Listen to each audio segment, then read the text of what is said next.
mengetikkan pertanyaan panjenengan di kolom chat.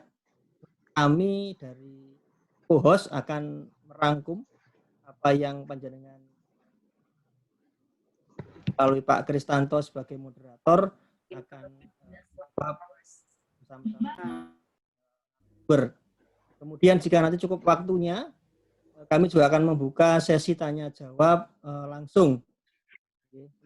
Waktunya karena benar dengan materi yang menarik ini 2 jam rasanya nanti cepat sekali.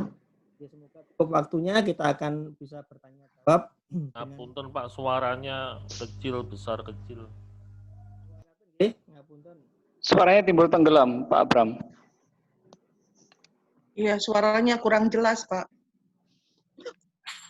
Kalau begini bagaimana? Yang kecil. Jelas, jelas. Oke. Baik, saya ulangi Bapak dan Ibu. Tetap. Tetap, Pak Abram. Ya wis. Oke.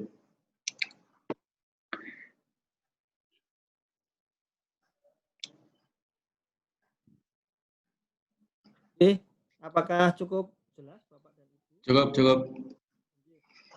Baik, acara kita mulai saja.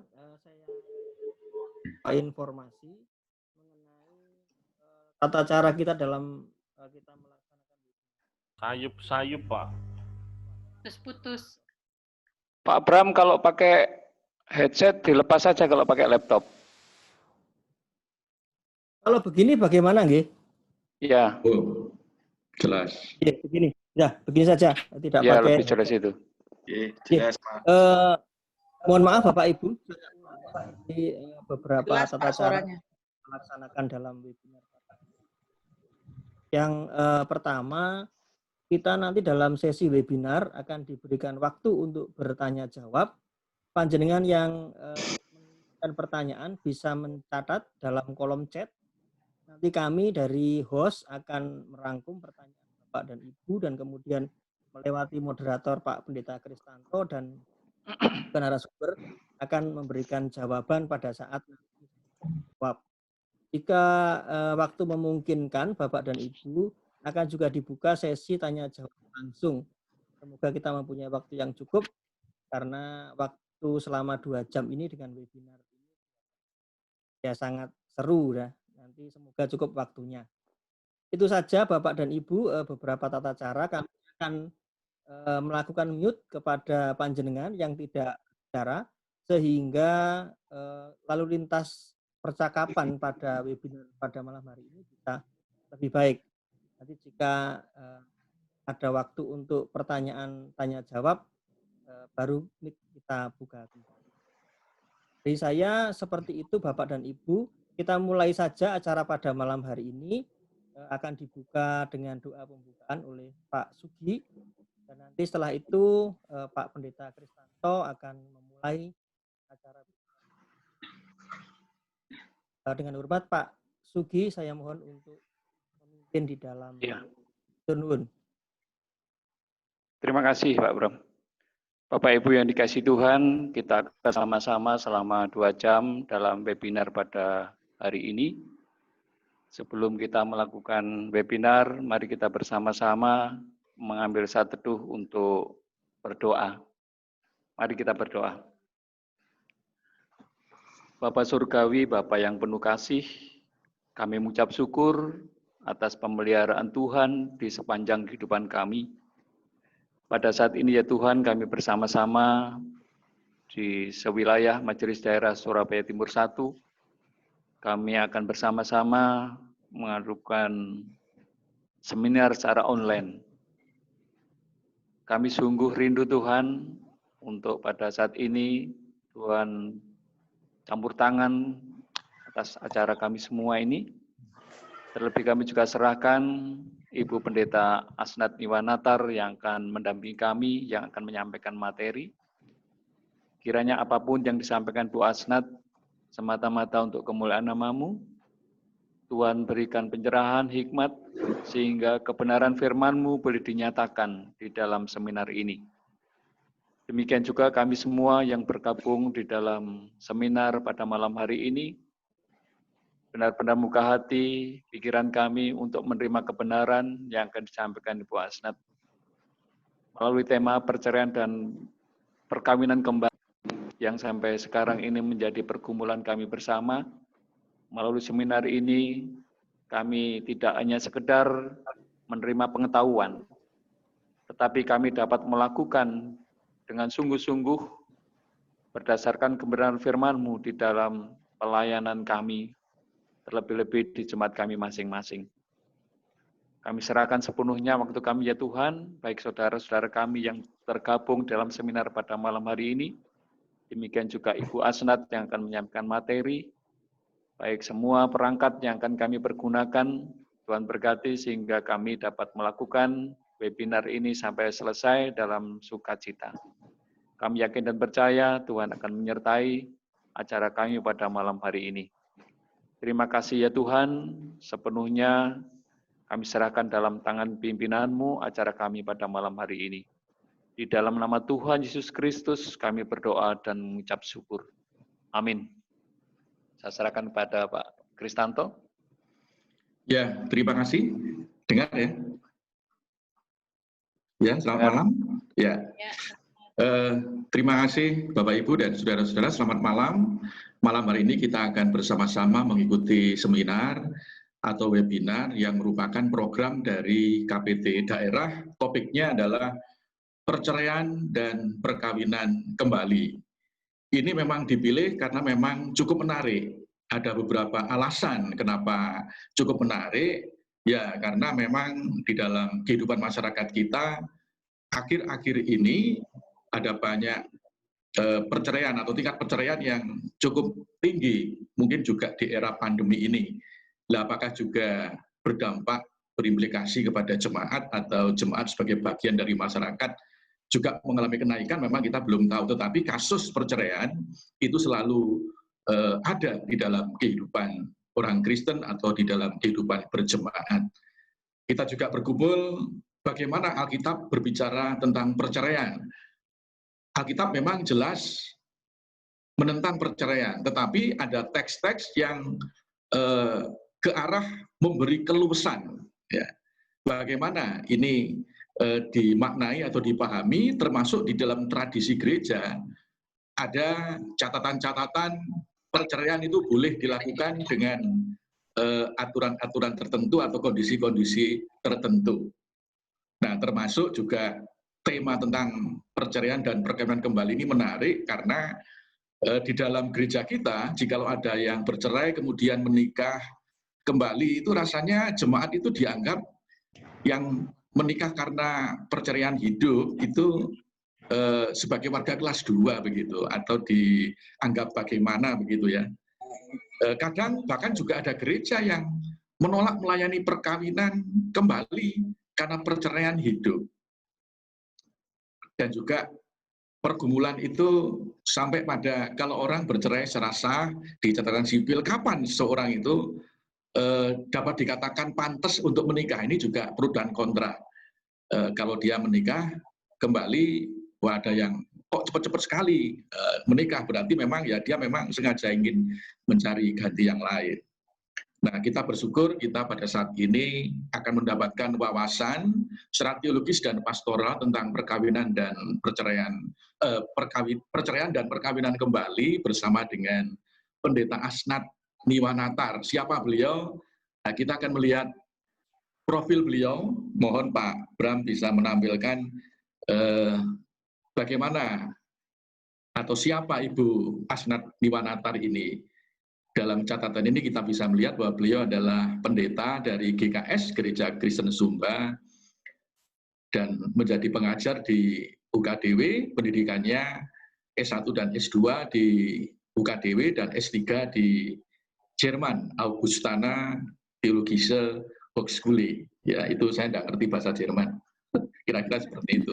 Juga menjabat sebagai wakil dekan 2 di Fakultas Teologi UKDW, asesor BAN PT, mengajar teologi feminis dan pastoral, dan banyak memiliki karya tulis. Kita bisa membaca di dalam screen ini, ketika perempuan berteologi, Don't Send Me Flower Again, kekerasan seksual terhadap perempuan dan anak, Dan Bapak Ibu bisa membaca sendiri di sini cukup menggambarkan bahwa Ibu Asnat ini cukup membidangi tentang topik yang kita bicarakan pada malam hari ini. Ya, beliau adalah Bundito, doktor, dosen, wis ngetop lah pokoknya. Karena itu langsung saja kita beri kesempatan kepada Bu Pendeta Asnat untuk menyampaikan paparannya. Terima kasih, monggo Bu Asnat. Baik, terima kasih Pak. Saya taruh dulu screen-nya ini. Ya.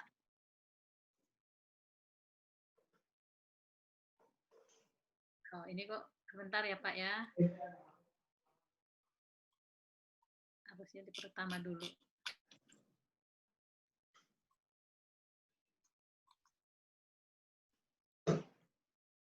Ya. Ya, sebagaimana yang sudah disampaikan tadi tentang perceraian dan perkawinan kembali. Suara cukup jelas Bapak Ibu? Jelas, jelas. Jelas. Ya, baik. Jelas Bu, jelas banget. Ya, saya lanjutkan. Jadi ini untuk memetakan bagaimana tingkat perceraian di Indonesia sekarang ini. Nah ini contohnya saja saya ambil yang tahun 2016 ya. Jadi tahun 2016 itu kasus perceraian itu sekitar 350.000 ya. Itu ya mungkin hanya di Jakarta gitu atau di Jawa gitu, belum seluruh Indonesia kalau kasus ini. Kalau seluruh Indonesia mungkin lebih besar dari ini. Nah, kalau dari jumlah 350.000 ini, itu berarti ada sekitar 959 kasus perceraian setiap hari, ya. Dan 40 perceraian setiap jam. Dan itu berarti ada kalau di sini dilihat, rata-rata 70% perceraian itu digugat oleh pihak istri. Jadi bukan oleh suami, tetapi oleh istri. Nah, tingkat perceraian ini juga semakin tinggi di masa pandemi sekarang ini.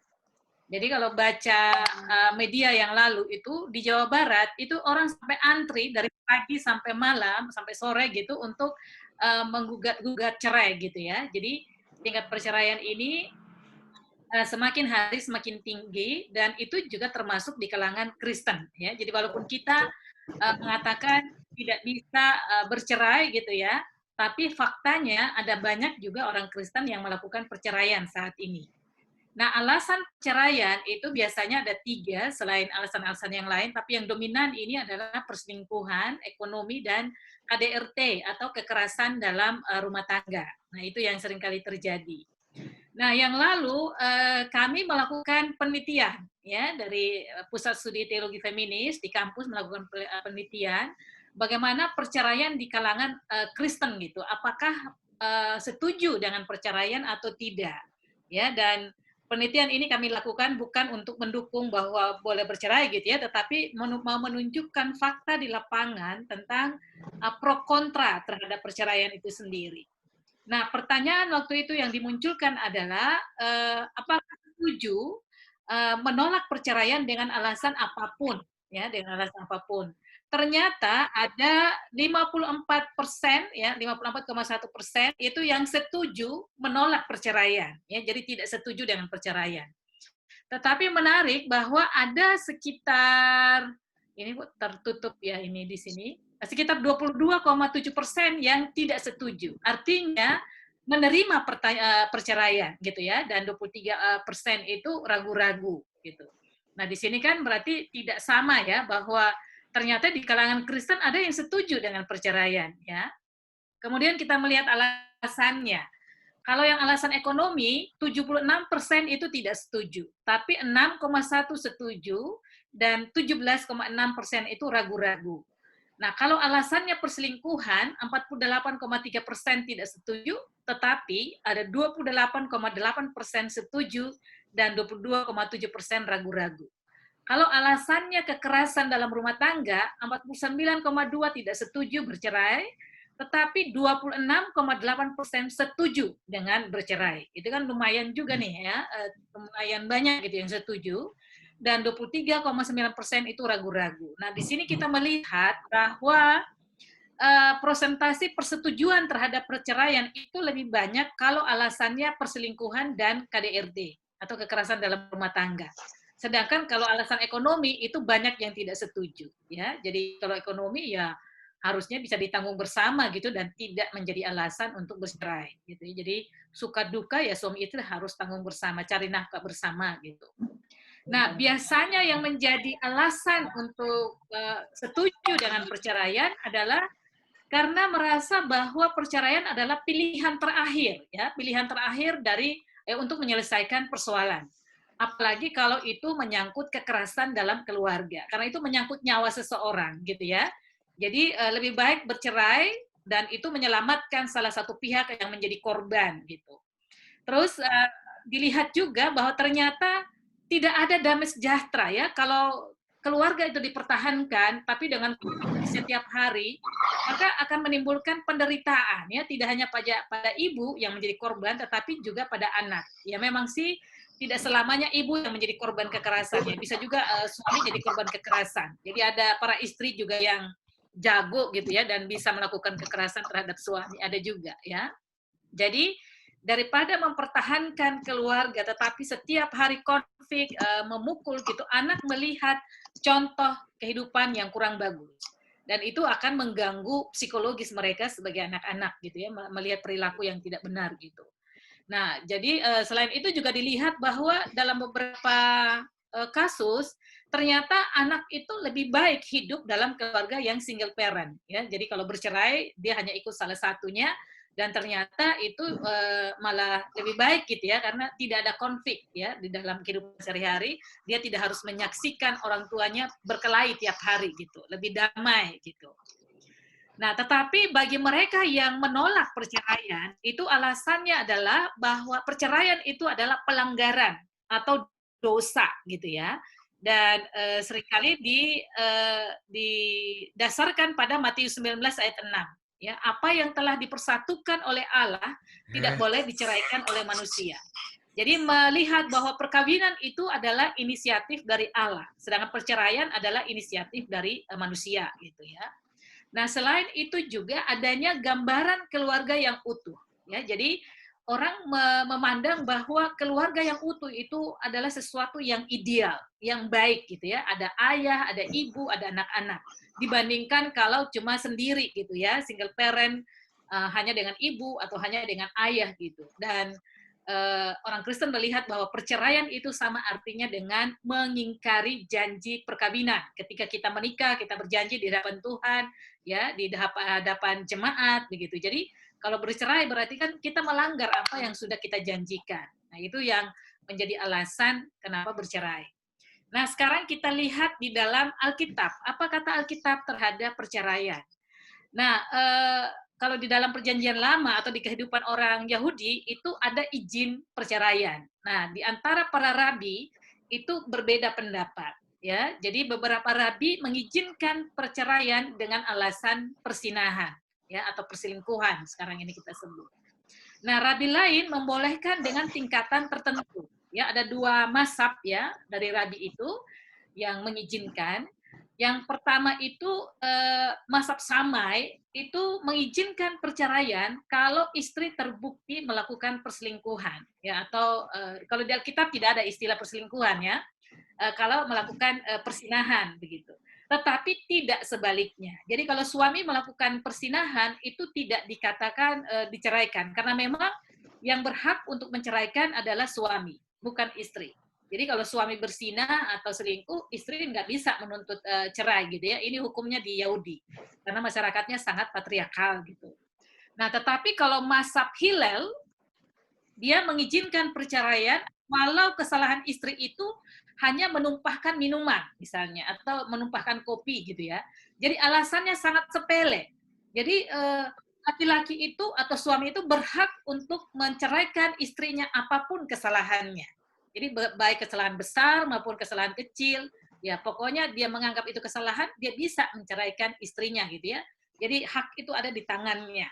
Jadi kalau mazhab Samai itu hanya kalau dia melakukan persinahan atau perselingkuhan, tapi kalau yang mazhab Hillel, pokoknya yang dianggap salah udahlah diceraikan aja gitu. Jadi hak yang sangat besar ada di tangan suami gitu. Nah, kemudian kita melihat bagaimana sikap Yesus terhadap perceraian. di Markus 10 ayat 1 sampai 9, waktu itu orang Farisi bertanya kepada Yesus ya, apakah boleh bercerai atau tidak. Lalu Yesus mengutip Ulangan 24 ayat 1. Ya, dia mengatakan bahwa Musa memberikan izin untuk menceraikan istri dengan membuat surat cerai. Nah, surat cerai ini penting untuk melindungi istri. Karena dengan adanya surat cerai, istri bisa kawin lagi gitu ya. Jadi kalau tidak ada surat cerai, maka dia tidak akan bisa menikah lagi dengan pria yang lain. Nah, kemudian dari sini kita melihat sebenarnya Musa itu bukan mengizinkan perceraian, ya. Bercerai itu tidak boleh, tetapi kadang itu terjadi karena ketegaran hati dari kaum laki-laki, ya. Seperti tadi dikatakan, alasan yang sepele pun bisa itu diceraikan, gitu ya. Jadi Musa itu memberikan pengecualian, boleh bercerai, tetapi itu terjadi karena ketegaran hati laki-laki. Kalau laki-laki tidak tegar hatinya, maka tidak akan terjadi perceraian atau tidak diperbolehkan bercerai gitu. Nah, karena bercerai itu terjadi, maka perlu membuat surat cerai bagi istri supaya dia bisa bebas gitu ya. Sebab kalau tanpa surat cerai dan dia menikah lagi, maka itu akan dipandang sebagai persinahan. Ya, jadi perempuan itu yang tidak diberikan surat cerai, kalau dia nikah lagi dengan laki-laki lain, maka dianggap sebagai sebuah perbuatan zina. Gitu.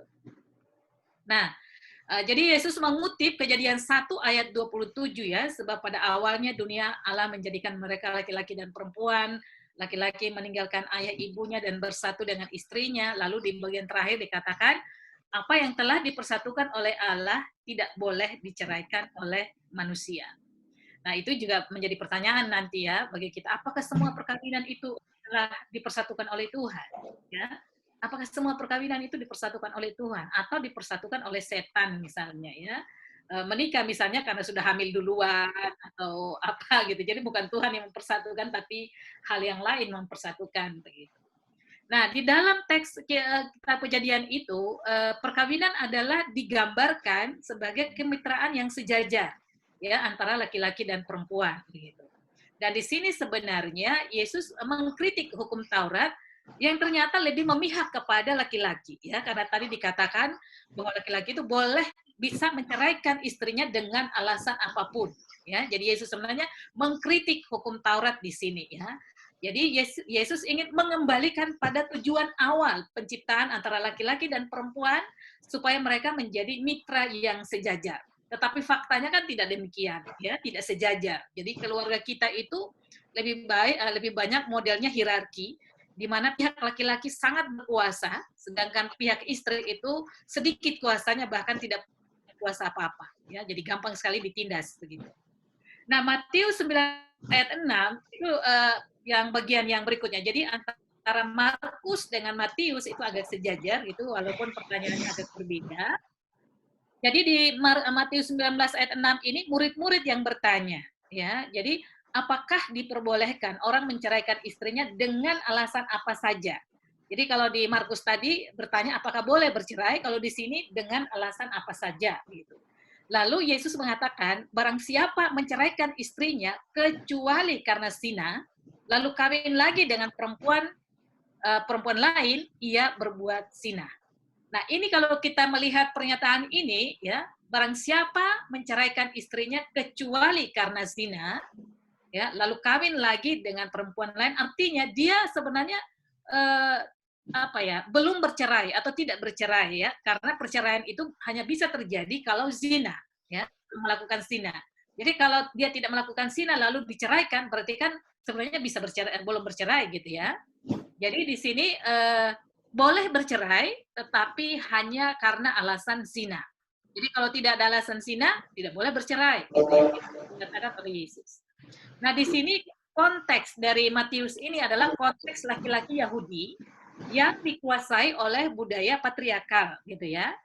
Nah, dengan kata zina di sini, jadi Yesus mengatakan boleh cerai tapi dengan alasan zina, maka akan mempersempit alasan perceraian itu. Ya, kalau sebelumnya istri itu bisa diceraikan dengan alasan apapun, maka di sini dibatasi. Ya, boleh cerai bukan dengan alasan apapun, tetapi hanya dengan alasan persinahan.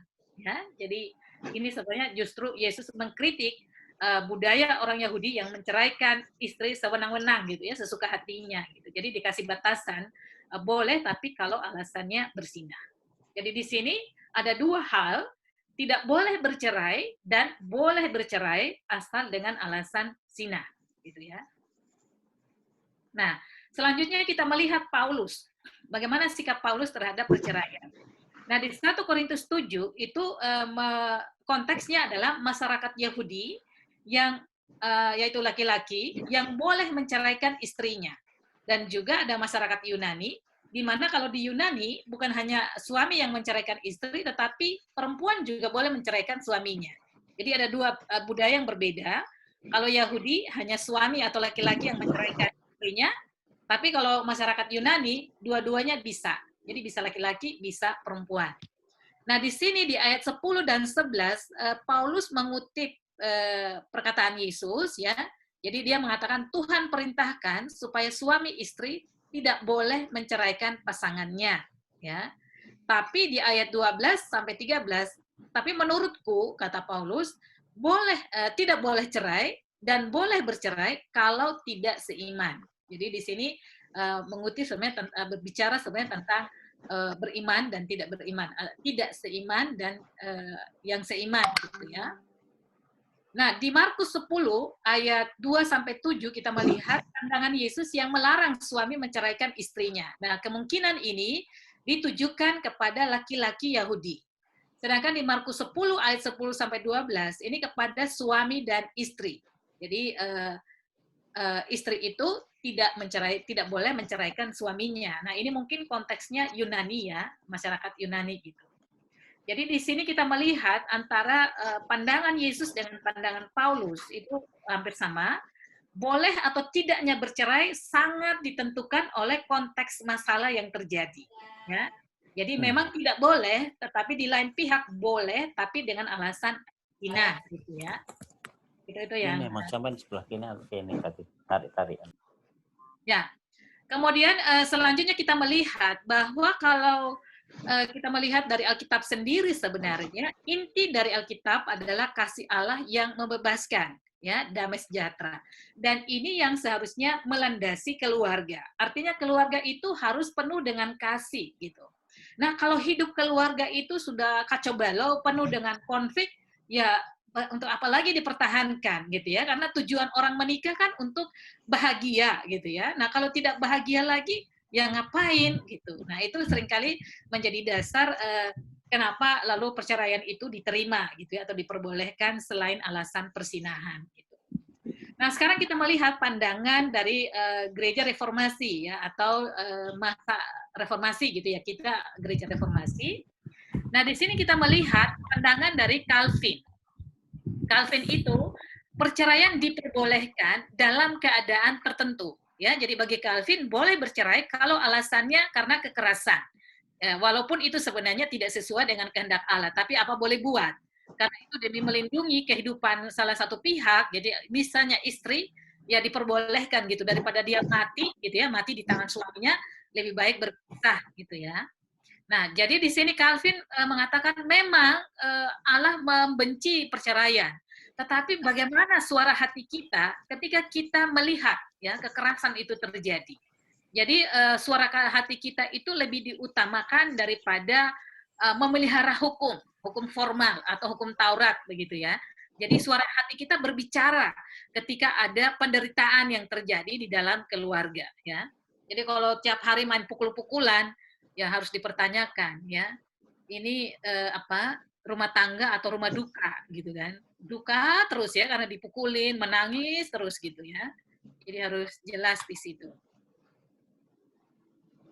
Ya, Martin Bucer sendiri ini juga Bapak Gereja, dia mengatakan peraturan pernikahan dan perceraian harusnya didasarkan pada teologi pernikahan yang komprehensif gitu. Nah, apa itu kita akan lihat di sini teologi pernikahan. Nah, pernikahan dipertanyakan, apakah menikah itu sebuah sakramen atau kontrak sebenarnya? Ya, jadi kalau dulunya itu sebelum reformasi itu kan gereja Katolik ya. Jadi kalau di Katolik itu melihat pernikahan itu sebagai sakramen gitu. Tapi kita lihat dulu di awalnya seperti apa. Jadi di gereja purba itu sebenarnya di awalnya tidak ada liturgi atau ritual normatif untuk pemberkatan nikah. Ya, jadi dulunya itu nggak ada acara pemberkatan nikah gitu ya, yang ada ibadah khusus itu nggak ada gitu ya. Nah kalau di Romawi, nah ini memandang pernikahan itu sebagai sebuah kontrak atau perjanjian di antara dua orang yang menikah itu, atau misalnya ada orang tuanya dilibatkan di situ. Dan pandangan itu diterima sebagai norma di dalam gereja. Jadi yang penting di sini justru kedua orang yang mau menikah itu, bukan gereja, ya, tetapi dua orang yang mau menikah itu berjanji untuk hidup bersama sehidup semati, begitu ya. Nah, gereja lalu kemudian memberkati kontrak nikah yang dilakukan oleh kedua pihak itu, dan ini tidak dianggap sebagai wajib. Ya, selama berabad-abad gereja tidak wajib untuk memberkati. Nah, pola ini memang berlaku di Eropa sampai di masa reformasi. Ya, waktu masih zaman gereja Roma Katolik ya, itu masih berlangsung seperti itu dulunya sampai pada akhirnya terjadi reformasi oleh bapak-bapak gereja gitu ya. Lalu pada tahun 1184 yaitu pada ketika Konsili Verona lalu menetapkan pernikahan sebagai sebuah sakramen. Ya, jadi di Katolik itu menetapkan bahwa pernikahan itu adalah sebuah sakramen. Jadi di Katolik itu ada 7 sakramen, sedangkan kalau di Kristen itu kan kita cuma punya 2 ya, yaitu baptisan kudus dan perjamuan kudus. Ya, baptisan kudus dan perjamuan kudus.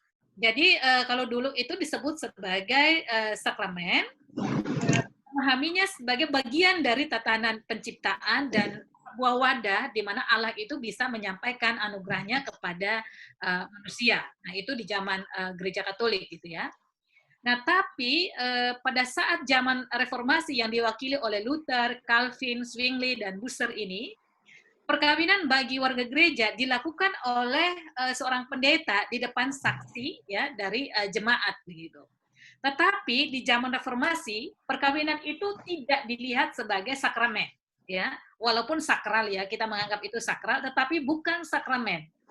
Jadi kita hanya mengakui 2 sakramen, yaitu perjamuan kudus dan baptisan kudus, karena di dalam Alkitab hanya 2 itu yang diperintahkan oleh Yesus. Ya, sedangkan perkawinan kan tidak diperintahkan gitu. Jadi hanya 2 itu, dan itu baptisan kudus dan perjamuan kudus itu menyimbolkan keselamatan yang ditawarkan ya kepada umat Kristen atau umat percaya gitu. Sedangkan kalau perkawinan tidak berkaitan dengan keselamatan, tetapi lebih sebagai kontrak ya atau kesepakatan adat ya, adat yang menyatukan 2 orang yang menikah itu. Nah, dampak dari perubahan ini adalah gereja mengakui bahwa pernikahan bukan lagi wilayah kedaulatan gereja. Kalau di Roma Katolik itu menjadi kedaulatan gereja, mereka yang memberkati, mengesahkan, dan tidak boleh bercerai. Lalu dalam perkembangan selanjutnya ini juga masuk dari pemerintahan sipil. Makanya ada setelah, misalnya sebelum ke gereja itu dicatatkan dulu di pencatatan sipil, atau sebaliknya setelah diberkati dicatatkan pernikahannya di catatan sipil gitu. Dan di sini zaman dulu itu di Jenewa, Dewan Kota lah yang mengesahkan itu, mencatat itu, dan bukan gereja atau konsistori. Dan karena itu mereka juga yang punya hak untuk menangani kasus-kasus perceraian, bukan gereja, ya. Karena gereja tidak mengesahkan perkawinan, tetapi hanya memberkati. Gitu. Nah, secara teologis ini kita melihat adanya peralihan, ya, pernikahan beralih dari Ordo Salutis yang dulu punya sebagai sakramen itu perkawinan dipahami sebagai tatanan keselamatan. Lalu dia berubah menjadi ke ordo creationis, yaitu tatanan penciptaan. Jadi yang ditekankan di sini adalah reproduksi, bagaimana melahirkan keturunan anak. Jadi orang menikah itu untuk menghasilkan keturunan, ya. Jadi tidak dikaitkan dengan tatanan keselamatan. Nah, karena pernikahan adalah bagian yang alami dari status seseorang ya sebagai makhluk ciptaan Tuhan, maka kaum klerus atau imam, pendeta itu juga boleh menikah. Ya, jadi kalau dulu itu imam, pastor itu tidak boleh menikah, ya sampai sekarang juga begitu di Katolik ya, mereka selibat dan tidak boleh menikah karena memang melihat pernikahan itu bisa mengganggu konsentrasi orang di dalam ibadah, ya dalam pelayanan, tidak menikah. Tapi di zaman reformasi itu disarankan untuk menikah. Ya, jadi Luther dan Calvin itu menikah. Ya. Dan karena mereka menikah, maka pendeta juga itu bisa bercerai gitu ya, karena mereka bisa menikah juga ya, karena perceraian terjadi karena orang menikah gitu ya. Kalau orang tidak menikah maka perceraian tidak akan terjadi gitu ya. Jadi kalau tanya kenapa bercerai ya kenapa menikah gitu kan. Jadi orang bercerai ya karena ada orang yang menikah gitu. Kalau tidak menikah nggak akan terjadi perceraian.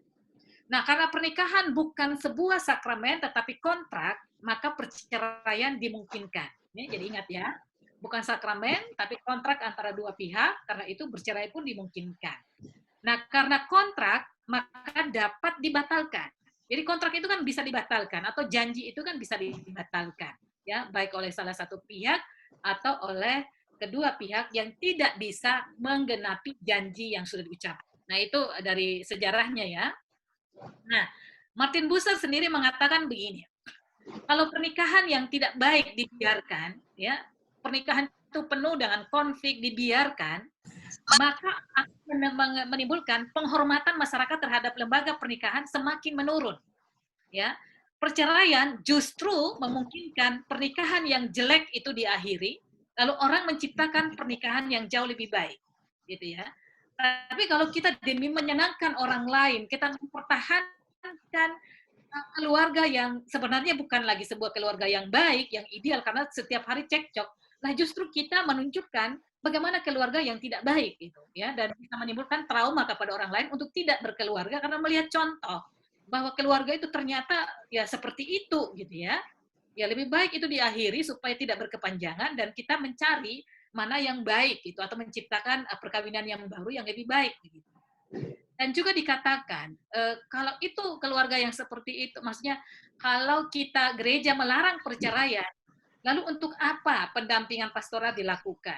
Karena kita sudah tahu ujungnya itu seperti apa, gitu ya. Bahwa tidak boleh bercerai. Lalu untuk apa kita melakukan pendampingan pastoral? Ya udah nggak usah gitu ya, karena toh tidak akan terjadi perceraian begitu. Nah itu pendapat dari Bapak Gereja gitu ya, menunjukkan bahwa kayaknya sia-sia gitu ya kita melakukan pendampingan. Tapi kita sudah tahu jawabannya di akhirnya. Nah kalau kita bicara tentang menikah, alasan orang bercerai, maka pertama kita harus tahu dulu alasan kenapa orang menikah, gitu ya. Nah, kalau di zaman dulu itu orang menikah alasannya prokreasi, ya, maksudnya untuk melahirkan keturunan supaya anak itu bisa dibesarkan dalam rasa takut akan Tuhan, gitu ya. Itu alasannya. Jadi kalau dulu itu memang menikah itu dibenci gitu ya, dihindari. Karena orang menekankan pada kayak askese gitu ya. Askese itu ada 3 hal. Jadi menghindarkan diri dari makanan yang berlebihan, menghindarkan diri pada kekuasaan, dan menghindarkan diri pada nafsu seksual. Jadi orang memang menghindari menikah, ya, atau dibencilah menikah itu. Tapi dalam perkembangannya menikah itu boleh, tapi hanya dalam rangka menghasilkan keturunan. Jadi ada Bapak Gereja yang mengatakan, ya kamu kalau berhubungan dengan istrimu nggak usah pakai perasaan, ya. Jadi cintailah jiwanya, bencilah tubuhnya. Jadi nggak usah pakai perasaan, nafsu-nafsu nggak usah. Karena tujuannya hanya untuk melahirkan anak gitu. Jadi kawin itu untuk prokreasi dan bukan untuk rekreasi, ya, bukan untuk senang-senang gitu ya, bukan. Itu dulu. Nah selain itu, kenapa orang menikah adalah pengobatan terhadap dosa dan pencegahan terhadap percabulan. Jadi supaya dia tidak seks bebas atau tidak melakukan hubungan seks di luar nikah gitu, lalu dia harus menikah gitu supaya sah gitu ya di dalam keluarga, dengan istrinya atau suaminya yang sah. Yang berikut alasannya adalah persekutuan bersama atau pertolongan dan penghiburan. Jadi dalam keluarga itu kita bisa saling menolong satu dengan yang lain dalam suka dan duka. Jadi ada masalah tidak dihadapi sendiri, tetapi ada istri, ada suami, ada orang tua, ada anak yang turut menolong gitu ya, atau menopang kita. Gitu.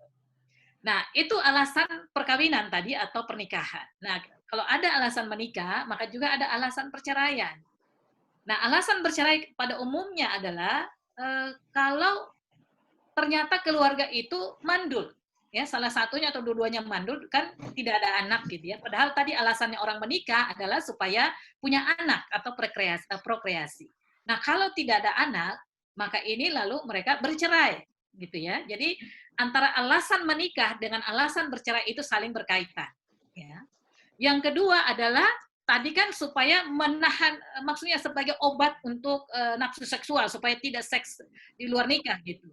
Nah, orang juga bercerai karena tidak mampu mengendalikan hawa nafsu, ya, atau bersinah begitu ya. Kemudian yang ketiga adalah penelantaran atau desersi. Jadi kalau suami istri pergi entah kemana dan tidak kembali lagi, itu bisa sah untuk melakukan perceraian, ya. Misalnya suami katanya mau kerja di luar negeri gitu ya, di Malaysia, tapi nggak ada kabar berita sampai saat ini, ya.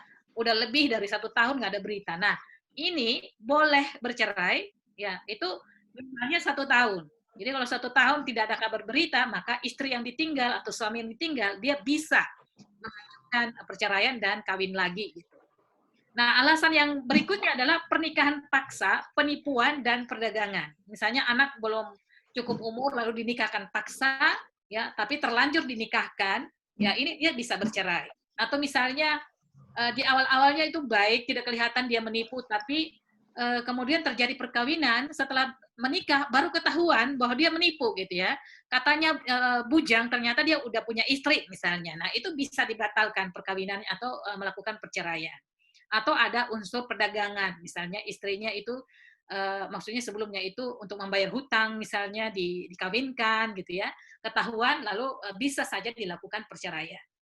Nah, alasan yang lain, kalau ternyata terjadi pembunuhan atau membahayakan nyawa seseorang, termasuk KDRT, atau misalnya salah satunya gila atau tidak waras, ya makanya kalau sekarang ini kalau kita mau bikin katekisasi pranikah, perlu juga alat tes, ya tes psikologi, supaya kita tahu ada yang setengah waras kah atau yang tidak waras, yang kelainan atau tidak, supaya nanti tidak telat diketahui ya. Sudah menikah baru ketahuan, oh ternyata dia tidak waras gitu. Mau cerai kan nggak boleh cerai gitu ya. Harusnya itu di depan gitu. Nah, tapi kalau dulu ya memang terjadinya seperti ini.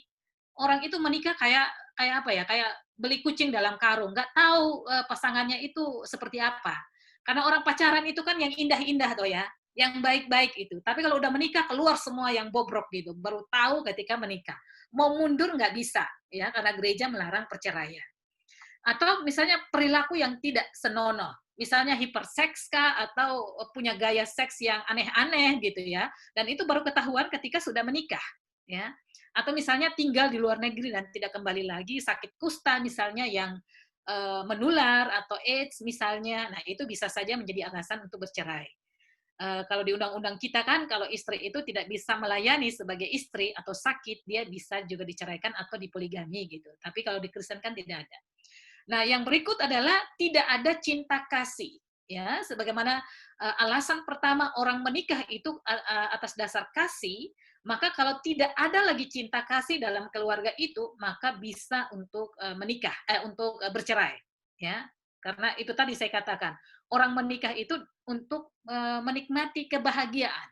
Ya, kalau tidak ada kebahagiaan, untuk apa lagi bersama? Gitu. Jadi kalau tidak ada cinta kasih, ya untuk apa lagi hidup bersama gitu ya. Nah itu kemudian, nah siasat gerejawi itu diberikan pada perilaku yang melatar belakangi perceraian. Artinya misalnya perselingkuhan, kekerasan, penelantaran ekonomi itu yang dikenakan siasat gerejawi, bukan pada orang yang bercerai, ya. Bisa dibedakan ya. Orang yang bercerai jangan disiasati gereja, jangan dikenakan siasat atau disiplin gerejawi, karena bukan perceraiannya itu yang masalah, tetapi kenapa dia bercerai itu yang masalah. Ya, itu dulunya gitu ya. Nah, perceraian itu diambil atau ditempuh itu setelah segala upaya yang kita lakukan itu tidak berhasil. Jadi sudah didampingi begitu rupa, pendampingan pastoral, diupayakan untuk rekonsiliasi, tetapi tetap tidak berhasil, maka perceraian akan ditempuh sebagai salah satu pilihan yang mungkin buruk di antara yang terburuk, gitu ya, di antara yang buruk yang lain gitu. Nah, kalau perceraian itu terjadi, maka perlu menjaga hubungan antara anak-anak antara suami istri juga dengan anak, ya, pendampingan terhadap anak sebelum, selama, dan setelah perceraian. Nah, tetapi perceraian itu sendiri tetap dihindari, ya. Jadi bukan pertanyaannya bukan apakah boleh bercerai atau tidak, tetapi bagaimana supaya tidak terjadinya perceraian itu. Artinya masalah-masalah yang melatar belakangi itu yang harusnya dibereskan, ya, bukan bercerai atau tidak, gitu ya. Nah, untuk itu perlu memang dilakukan konseling pranikah dan juga pasca nikah, ya. Ini supaya meminimalisir konflik-konflik yang mungkin terjadi dalam keluarga. Tetapi ini masalah bagi banyak gereja. Seringkali katekisasi konseling pranikah dan pasca nikah itu dijalankan asal-asalan. Orang mau menikah tapi cuma dilakukan 4 kali pertemuan ya untuk katekisasi pranikah. Padahal menikah itu seumur hidup dan gereja melarang perceraian. Tetapi persiapan untuk itu, pembekalan untuk itu sangat singkat sekali gitu. Ya, lebih lama kita ngurusi menyewa gedung resepsi dan jahit baju, catering gitu daripada mempersiapkan konseling pranikahnya gitu. Nah, ini kelemahan kita. Bahkan banyak gereja yang juga tidak punya buku katekisasi, nggak tahu mau ngomong apa ketika mau konseling pranikah. Ya, jadi kadang ya suka-sukanya pendeta dan dia ngomong nggak jelas juga kadang ya. Kadang cuma baca dari buku gitu, nggak ada diskusi. Nah, itu masalahnya. Baik, waktu saya masih berapa menit, Pak? Oh, udah mau habis. 10 menit, Bu. Ya? 10 menit. Oh ya, oke. Ini sebelum kita masuk ke pertanyaan, Bu. Baik, ini perkawinan kembali agak panjang sih, tapi nanti saya singkat-singkat aja. Jadi perkawinan kembali diizinkan kalau salah satu ya melakukan pelanggaran seksual dan tidak ingin bertobat atau tidak setia pada pasangannya, atau dengan kata lain kalau salah satunya bersinah gitu atau selingkuh gitu. Nah, yang kawin kembali adalah yang pihak yang tidak bersalah atau dalam istilah itu yang ditinggalkan gitu ya. Dia bisa menikah kembali. Tetapi menurut bapak-bapak gereja karena pertimbangan bahwa orang itu tidak bisa hidup tanpa hubungan seksual, kebutuhan hubungan seksual misalnya, lalu pelaku persinahan itu juga bisa kawin lagi, tetapi setelah masa jeda. Jadi ada waktu ukuran, maksudnya durasi waktu yang diberikan, baru dia bisa menikah lagi. Jadi tidak bisa bercerai langsung menikah lagi, nggak bisa. Yang kedua, jika salah satunya bukan Kristen, ya, dan ingin meninggalkan pasangannya yang Kristen, itu diperbolehkan. Atau jika salah satunya terus menindas, melakukan kekerasan baik emosi, fisik, dan psikis, lalu menyebabkan penderitaan bagi salah satu pihak, lalu ya perceraian diizinkan ya, daripada mati di tangan suami atau istri, lebih baik berpisah gitu. Nah, posisi konselor di sini adalah dia perlu memiliki pandangan tentang perceraian dan pernikahan kembali. Ya, jadi apa itu bercerai dan bagaimana kalau harus menikah kembali. Kemudian kalau orang mau menikah kembali, persiapannya itu jauh lebih besar dibandingkan perkawinan yang pertama. Karena orang sudah pernah kecewa dengan perkawinan yang pertama. Jadi tidak bisa dilakukan asal-asalan atau sama seperti perkawinan yang pertama. Nah, kemudian perkawinan pertama belum tentu menolong kesuksesan perkawinan yang kedua, ya, karena setiap orang itu unik. Ya, kita bisa menikah yang pertama itu kita berpasangan dengan orang lain, di perkawinan kedua juga dengan orang lain, dan setiap orang itu kan unik, cara menjalankan keluarga, karakter seseorang unik, sehingga tidak menjamin bahwa kalau orang sudah pernah menikah yang pertama, yang kedua juga pasti akan sukses gitu. Makanya kita melihat ada orang yang sampai 2-3 kali bercerai gitu ya, karena berhadapan dengan orang yang berbeda gitu ya, yang unik gitu. Nah, yang kedua, masalah perkawinan kedua ini juga akan berkaitan dengan masalah uang, anak-anak tiri, mertua yang baru, juga berkaitan dengan mantan gitu ya. Mantan ini kadang juga susah dihilangkan gitu. Nah, karena itu perlu penyembuhan ya, penyembuhan perceraian sebelum menikah kembali. Jadi jangan menikah sebelum kita move on misalnya, atau bisa menerima kenyataan bahwa kita sudah berpisah gitu ya. Jadi penting untuk yang bercerai, ya, orang yang pernah bercerai itu, tetapi juga untuk pasangan yang akan menikah dengan dia. Jadi pasangan yang baru, itu perlu dilakukan pendampingan.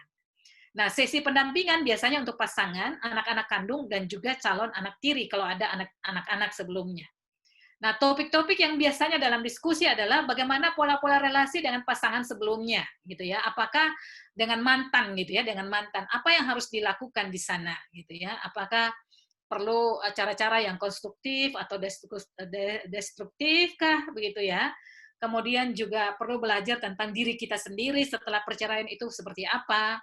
Lalu pokok yang kedua, penghargaan pada masa lalu seseorang. Jadi kita coba membantu orang itu untuk mengidentifikasi wilayah-wilayah yang luka ya atau yang sensitif dari orang itu. Kemudian juga pasangan yang baru perlu mendengarkan dan merespon secara bijaksana pengalaman-pengalaman dari pasangannya yang pernah menikah itu. Ya, perkawinan pertama itu baik itu keluarga sendiri maupun perkawinan kedua, ya. Seringkali orang membanding-bandingkan antara perkawinan kedua dengan perkawinan pertama. Nah, ini harus diantisipasi di dalam pendampingan pastoral. Kemudian juga di dalam pendampingan pastoral kita harus menghilangkan atau membangkitkan harapan-harapan yang realistik. Ya, yang tidak realistik itu dihilangkan, tetapi yang realistik itu yang coba kita bangun, ya. Harapan-harapan bagi diri sendiri dan juga dari pasangan yang baru, ya. Termasuk juga kalau ada anak tiri, ya itu juga harus dibicarakan, gitu ya. Kemudian dengan identifikasi itu kita akan mengurangi konflik-konflik yang mungkin terjadi atau ketidakpuasan yang mungkin terjadi dalam perkawinan kedua. Kemudian penyembuhan masa lalu, ya, karena bisa jadi ada kebencian pada mantan gitu ya. Nah, itu perlu disembuhkan dan biasanya butuh waktu sekitar 3 sampai 5 tahun gitu ya. Jadi kalau orang baru cerai 3 bulan gitu ya, 6 bulan langsung nikah lagi, patut dipertanyakan itu.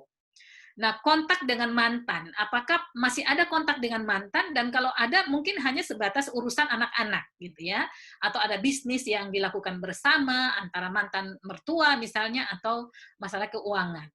Kemudian anak-anak dari perkawinan yang pertama juga perlu didampingi gitu ya, bagaimana waktu untuk mereka, bagaimana bagi waktu antara kita sendiri dengan mantan kita, karena jangan sampai kita bercerai tetapi anak-anak jadi korban gitu ya.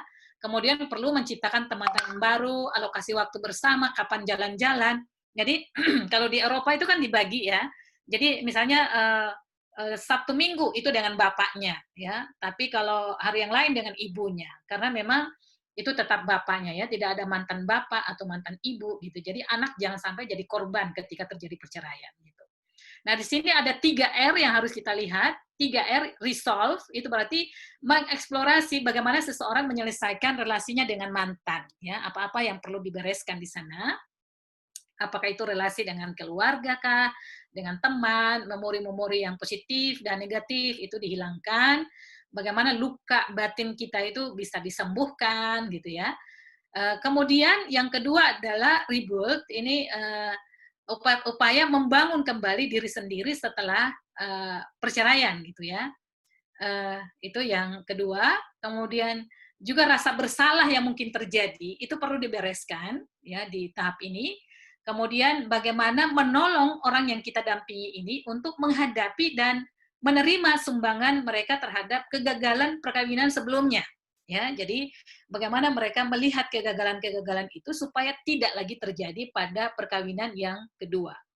Dan meyakinkan mereka untuk tidak menerima terlalu banyak kesalahan. Artinya, jangan sampai mereka terlalu menyalahkan diri mereka sendiri, ya, terlalu banyak menyalahkan diri mereka sendiri, sehingga membuat mereka tidak bisa bangkit, gitu ya, tidak bisa melihat masa depan yang lebih baik ke depannya.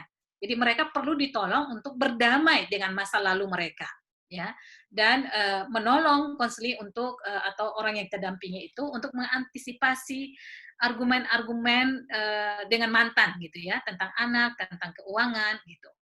Nah, yang ketiga reeling, ini relasi perkawinan sebelumnya. Jadi bersama memelihara anak kandung, membagi waktu, tanggung jawab, perasaan, cinta gitu ya, itu dengan perkawinan sebelumnya.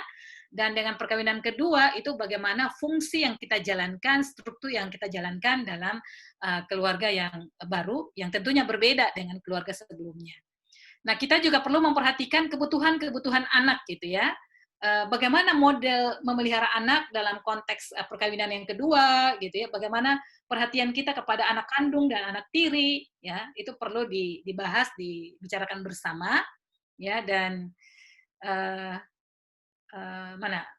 bagaimana melibatkan anak juga dalam urusan perkawinan yang perkawinan kembali itu, gitu ya. Jadi jangan sampai suami istri itu hanya sibuk dengan diri mereka sendiri, tapi tidak melibatkan anak. Padahal dampak dari perceraian itu juga dirasakan oleh anak.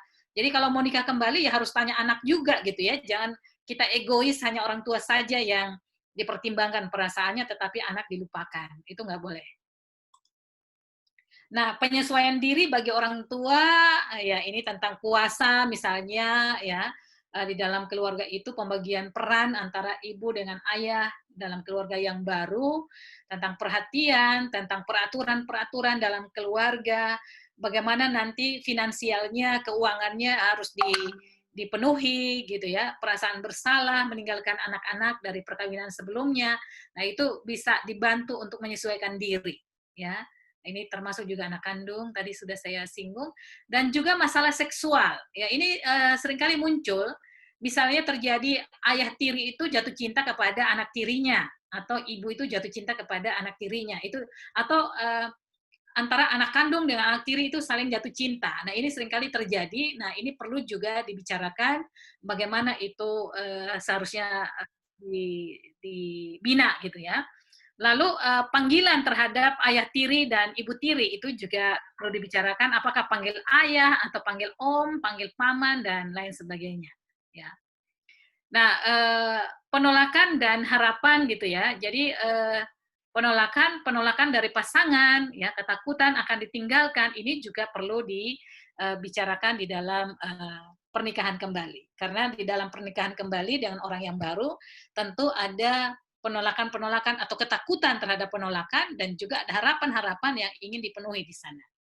Nah, ini tentang perceraian dan perkawinan kembali. Terima kasih. Waktunya saya pikir ya cuma lewat 3.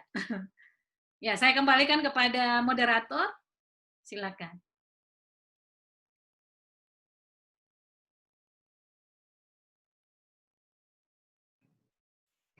Ya, terima kasih Bu Asnat. Sama-sama. Yang sudah memberikan paparan kepada kita cukup menarik dari topik perceraian dan perkawinan kembali ini dari sudut pandang sejarah gereja, Alkitab, dan juga pastoral yang kalau kita simpulkan dari paparan yang disampaikan tadi, intinya adalah pada dasarnya gereja berdasarkan Alkitab dan juga tradisi gereja sangat tidak setuju dengan perceraian, tetapi memberi kemungkinan jikalau ada kasus-kasus tertentu yang tidak bisa diterima. Nah, memang cukup menarik dari paparan tadi, dalam tradisi kekristenan ada penurunan ya dari yang sebelumnya sakramen kemudian menjadi bukan sakramen. Ya. Apakah penurunan ini menjadi masalah perceraian itu menjadi lebih mudah, atau mungkin di tengah-tengah maraknya angka perceraian yang semakin tinggi bisa juga nanti dikembalikan lagi kepada sakramen atau bagaimana? Atau nggak tahu nanti itu ya. Ya, yang jelas kita melihat bahwa untuk menikah kembali ada banyak proses yang panjang, dan juga tadi disampaikan kritik terhadap gereja supaya ada pendampingan yang lebih mendalam supaya nanti dalam perkawinan kembali itu bisa keluarganya bisa lebih menjadi baik kembali. Nah, dari sini Bapak Ibu cukup menarik, dan saya sudah melihat chat-chat yang masuk, saya klasifikasi menjadi 2 paling tidak ya. Jadi yang pertama rupanya dengan pengecualian tentang perceraian, ada peserta yang mengatakan apakah dengan ini perceraian itu menjadi lebih banyak alasan atau lebih mudah untuk bercerai karena ya faktor kemungkinan tadi. Nah, itu bagaimana menyikapi ini? Soalnya prinsip di dalam jemaat itu kan tidak boleh bercerai, tetapi dengan paparan-paparan tadi nampak bahwa masih dimungkinkan untuk bercerai. Artinya jikalau itu terjadi sesuatu yang sangat berat yang ada di dalam kehidupan keluarga tersebut. Sedangkan yang kedua, perlu ada persiapan yang matang dalam perkawinan atau persiapan perkawinan itu. Nah, termasuk dalam kasus-kasus perceraian tadi ada yang bertanya bagaimana dengan harta gonogini kalau misalnya itu terjadi. Nah, itu pertanyaan memang cukup banyak, tapi sementara itu dulu. Oke, ini saya langsung jawab ya. Ya, langsung jawab aja. Baik, tadi kita melihat uraiannya memang pada dasarnya tidak boleh bercerai, tetapi dalam kasus khusus itu diperbolehkan bercerai gitu ya.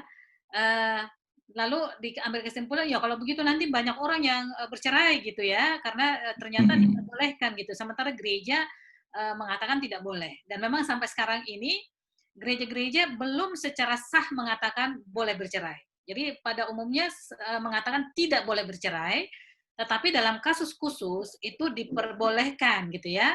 Kalau di Indonesia kita lebih pada yang kalau kekerasan, alasannya kekerasan gitu. Nah, kalau di Alkitab kan kalau zina gitu ya, alasan zina, tapi sekarang ditambah lagi dengan kekerasan.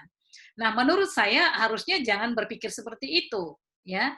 Jadi pengecualian itu terjadi karena memang sudah tidak bisa lagi didamaikan gitu ya. Dan itu misalnya kalau itu sudah sangat-sangat merugikan salah satu pihak gitu. Nah, tapi memang yang lalu misalnya pernah ada orang yang bertanya begitu. Yang bertanya begini, kalau begitu nanti suami sengaja aja pukul istrinya gitu supaya dia bisa cerai dan kawin lagi gitu. Ya, tentunya tidak seperti itu cara berpikirnya ya. Jadi ini perceraian terjadi kalau memang itu sudah maksudnya bukan sengaja dilakukan tapi supaya bisa bercerai gitu, tapi itu sudah dampak dari masalah-masalah yang ada di dalam keluarga itu. Nah, karena itu tadi saya mengatakan bukan pertanyaan kita boleh cerai atau tidak, tetapi masalah-masalah itu yang harusnya dibereskan, ya, yang menjadi alasan untuk bercerai. Nah, itu. Jadi tetap bercerai itu tidak boleh, tetapi untuk kasus khusus tentunya ini harus melalui pemeriksaan yang sangat lama dan detail gitu ya untuk sampai pada keputusan dia bercerai atau tidak. Jadi tidak mudah juga orang bercerai. Ya, harus ada dasar yang kuat gitu ya untuk bisa bercerai. Kemudian untuk harta gonogini ini kan urusannya kan di lembaga hukum. Jadi biasanya dicatatkan mana harta yang dibawa dan mana yang harta yang dicari bersama. Jadi kalau harta itu dihasilkan ketika sudah menikah, itu dianggap sebagai harta bersama. Dan itu ada aturannya kalau orang bercerai. Jadi siapa misalnya yang bagiannya rumah, siapa yang kendaraan, itu biasanya diatur oleh hukum. Nah, menurut saya sih ada baiknya kalau gereja juga di dalam katekisasi pranikah ada materi tentang ini. Ya, jadi kedua orang itu sudah tahu aturannya secara hukum di lembaga hukum itu posisi mereka, hak mereka seperti apa. Sehingga kalau terjadi perceraian itu sudah tahu cara pembagiannya. Memang sih kesannya kok kayak kita mempersiapkan orang cerai gitu ya. Menurut saya sih enggak juga. Jadi kita harus realistis aja gitu ya bahwa kemungkinan untuk bercerai itu bisa saja terjadi gitu. Jadi di dalam katekisasi pranikah menurut saya kita tidak hanya bicara tentang perkawinan yang ideal. Ya, yang ideal itu seperti apa. Tapi kita juga mengantisipasi kalau sesuatu yang tidak ideal itu terjadi, apa yang harus kita lakukan. Ya, termasuk dalam masalah pembagian harta gonogini ini, ya, kalau terjadi perceraian. Nah, itu dulu jawaban saya untuk dua pertanyaan ini. Ya, Bu Asnat, pastoral yang berhasil itu ketika mereka bercerai atau tidak bercerai? Sebenarnya, nah itu tadi kembali pada pertanyaan saya kan. Jadi sebenarnya bukan persoalan pada bercerai atau tidak bercerai, tapi masalah yang melatar belakangi perceraian itu. Ya, jadi kalau berhasil ya ketika masalahnya selesai, gitu ya. Kalau masalahnya selesai, entah itu dia bercerai atau tidak, itu kan dampaknya ya gitu ya. Tapi masalah itu apakah kita bisa dampingi dia untuk mengatasi itu atau tidak? Ya. Dan pilihan itu, keputusan itu ada di tangan orang yang sedang bermasalah, bukan di tangan pendeta. atau majelis yang mendampingi, bukan. Jadi bukan kita yang mengatakan kamu cerai, ya, tetapi keputusan itu lahir dari mereka sendiri. Ya, dan kita harus menghargai, karena yang tahu ketahanan bertahannya ya hanya mereka gitu ya. Tentunya kita juga harus melihat kasusnya. Ya. Jadi ketahanan, misalnya kalau dipukul terus gitu ya, lalu kita mengatakan bertahan karena firman Tuhan mengatakan apa yang dipersatukan oleh Tuhan tidak boleh diceraikan manusia, tapi dia udah rontok semua giginya, ya, udah babak belur gitu dipukuli setiap hari, tapi kita terus saja mengatakan firman Tuhan mengatakan begini, ya. Dan saya mengatakan kalau kita bersikap seperti itu, kalau ada orang mati karena dipukul oleh pasangannya, berarti gereja terlibat di situ. Jadi gereja tahu bahwa nyawa seseorang terancam, tetapi kita membiarkan dan bahkan mengatakan kamu bertahan, dan dia bertahan sampai mati, begitu ya, mati di tangan suaminya, berarti kita ikut bersalah. Karena ketika kesempatan diberikan bagi kita untuk menyelamatkan orang itu dengan misalnya dengan bercerai, tetapi kita mengatakan kamu bertahan, nah itu salahnya di situ. Pada akhirnya ya mati atau menderita gitu ya. Ya, terima kasih. Ada banyak pertanyaan ini, tapi saya catat beberapa. Jadi kalau tes psikologi, kalau ternyata mereka itu ada potensi-potensi, ya. Kalau misalnya itu dibatalkan, itu bagaimana dampaknya? Atau seandainya mereka tes psikologi, tapi kemudian tesnya itu jelek begitu loh. Nah itu gereja memberi rekomendasi itu yang misalnya membatalkan itu kira-kira etis atau tidak? Itu yang pertama. Kemudian yang kedua, gereja itu dipahami sebagai gereja yang mempersatukan, bukan menceraikan. Lah, secara teologis itu bagaimana? Apakah gereja ya udah kamu mengamini atau kamu diamini atau diresmi untuk bercerai atau bagaimana? Itu padahal gereja itu kan menyatukan gitu ya. Nah, itu barangkali ada dua komentar yang muncul dalam chat ini. Ya. Tes psikologi ya, kalau ternyata ketahuan bahwa yang satu itu kurang waras misalnya, atau ada kelainan gitu, nah ini bisa saja terjadi. Nah karena itu saya meminta katekisasi itu dilakukan paling tidak itu 1 tahun sebelumnya, ya, katekisasi atau konseling pernikahan. Jadi bukan 2-3 hari sebelumnya atau cuma 3 bulan dan materinya hanya seputar bagaimana pernikahan Kristen, bagaimana keluarga Kristen, tetapi tidak membahas tema-tema yang lain. Misalnya tentang komunikasi, tentang bagaimana mengelola konflik, misalnya tentang seksualitas, ekonomi. Ini banyak sekali temanya yang harus dibahas karena itu menurut saya sih perlu waktu yang lama. Nah, setelah rangkaian materi itu diberikan, didiskusikan, pada akhirnya kita sampai pada tes psikologi. Dan tes ini perlu disampaikan kepada kedua pasangan itu. Biasanya tesnya itu ada macam-macam.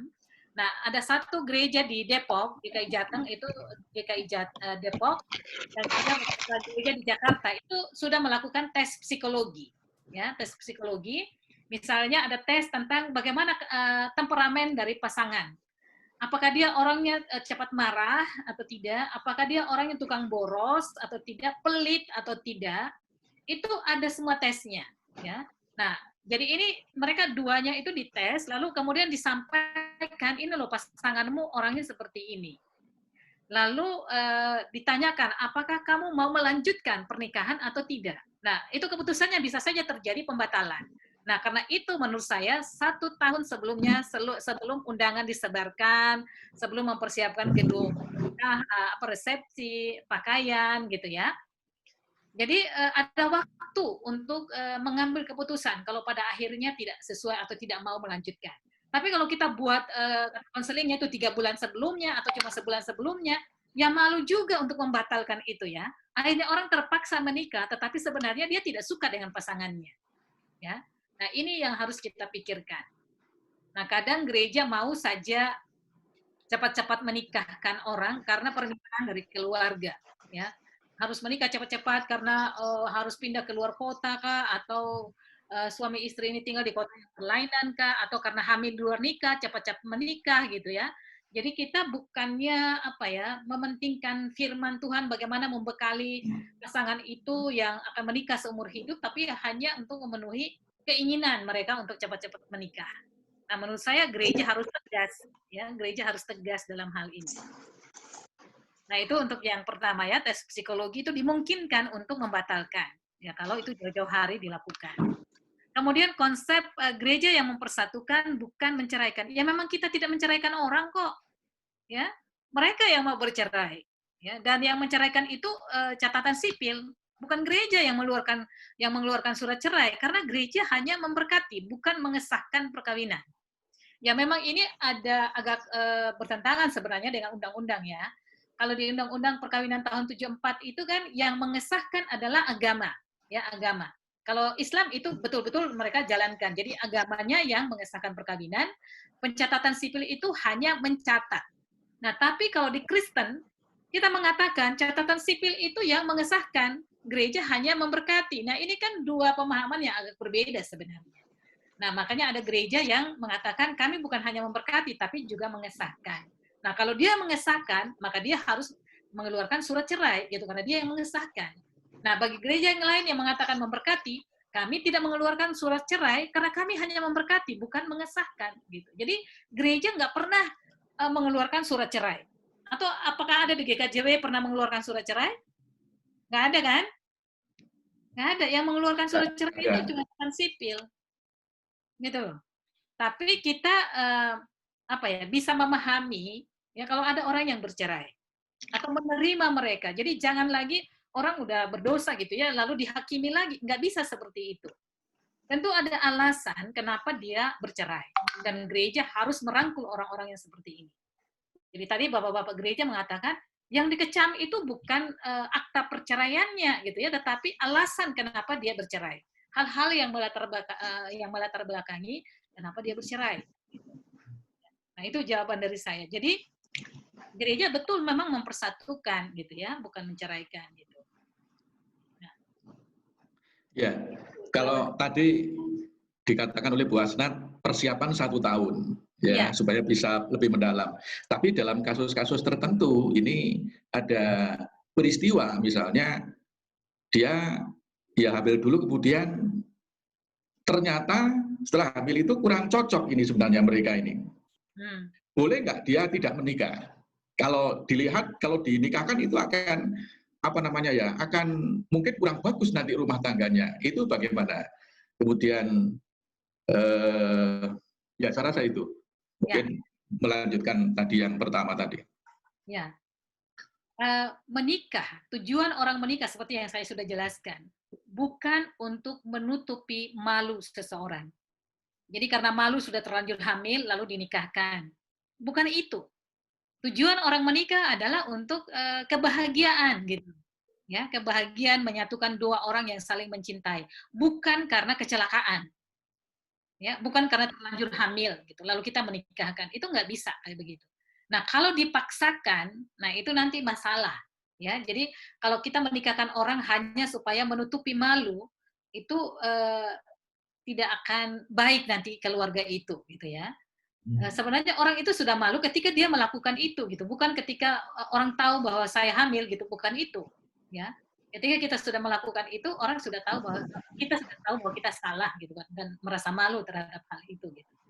Nah, itu yang menurut saya sih perlu diperhatikan gitu. Jadi gereja jangan memaksakan diri untuk menikahkan orang yang hamil di luar nikah. Karena dampaknya pasti akan lebih besar gitu ya. Tanpa menikah aja, tanpa hamil aja udah susah, apalagi ini nikah karena hamil.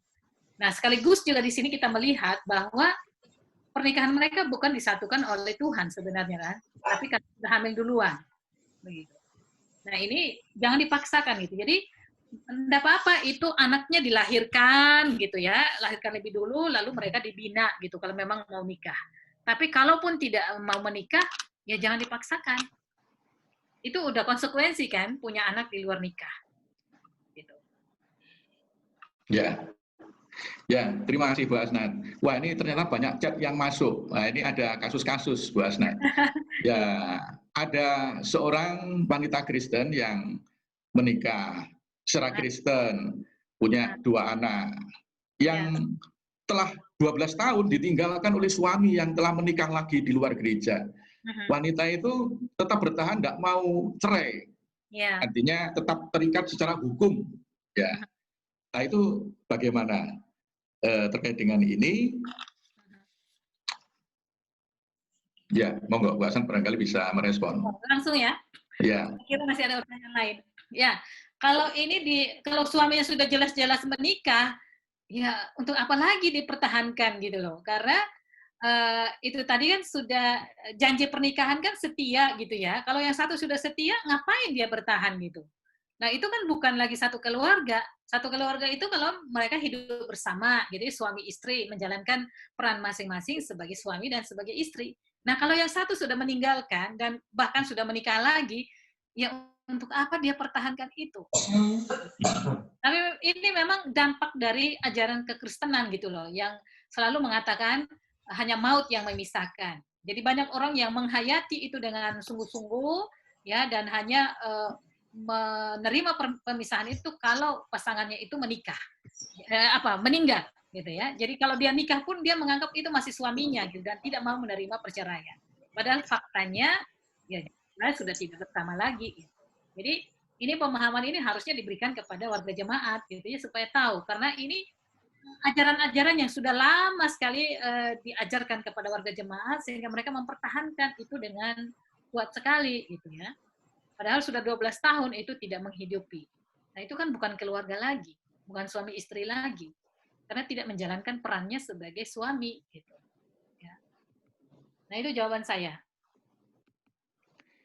Ya, terima kasih. Jadi kalau di Bapak Gereja tadi kan mengatakan 1 tahun ya. Nah, ini 12 tahun malah. 12 tahun. Wah, Iya. Kuat sekali ya. Iya. Kuat sekali itu. Nah, itu kan hanya membutuhkan pengakuan bahwa saya masih punya suami walaupun kenyataannya tidak ada suami lagi gitu. Ya.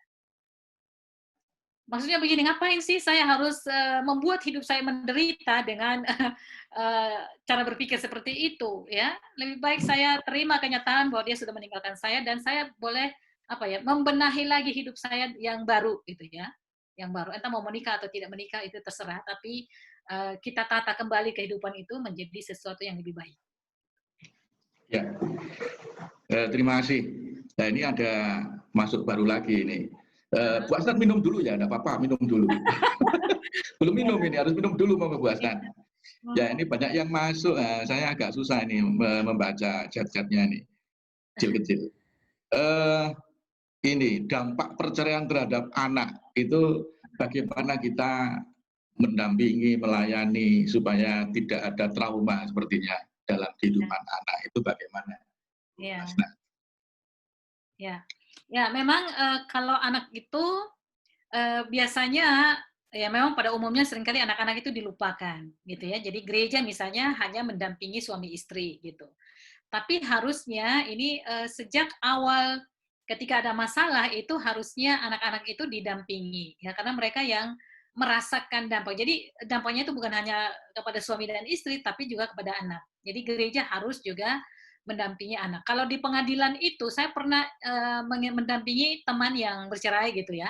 Nah, itu di pengadilan itu juga ada pendampingan terhadap anak ya. Ditanyakan pendapat mereka, apa mereka setuju orang tuanya bercerai atau tidak gitu ya. Itu dilakukan. Jadi seharusnya gereja juga perlu mendampingi anak, apalagi kalau mengalami trauma gitu ya, perlu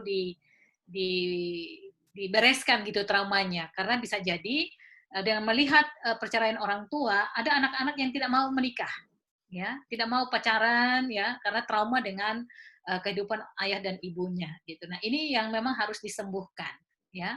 Jadi ada pendampingan kepada anak untuk bisa menerima kenyataan bahwa memang orang tua mereka ya memang tidak bisa lagi bersatu, gitu.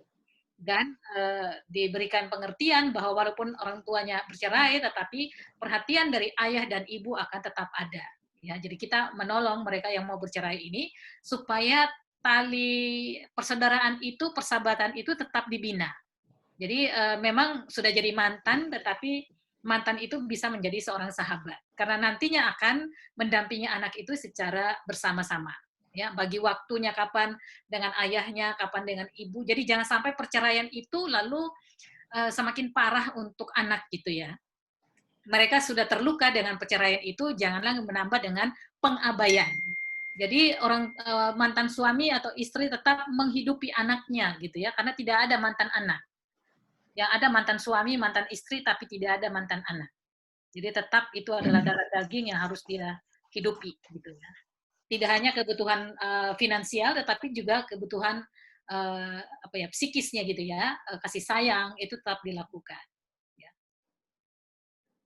Nah itu menurut saya ya.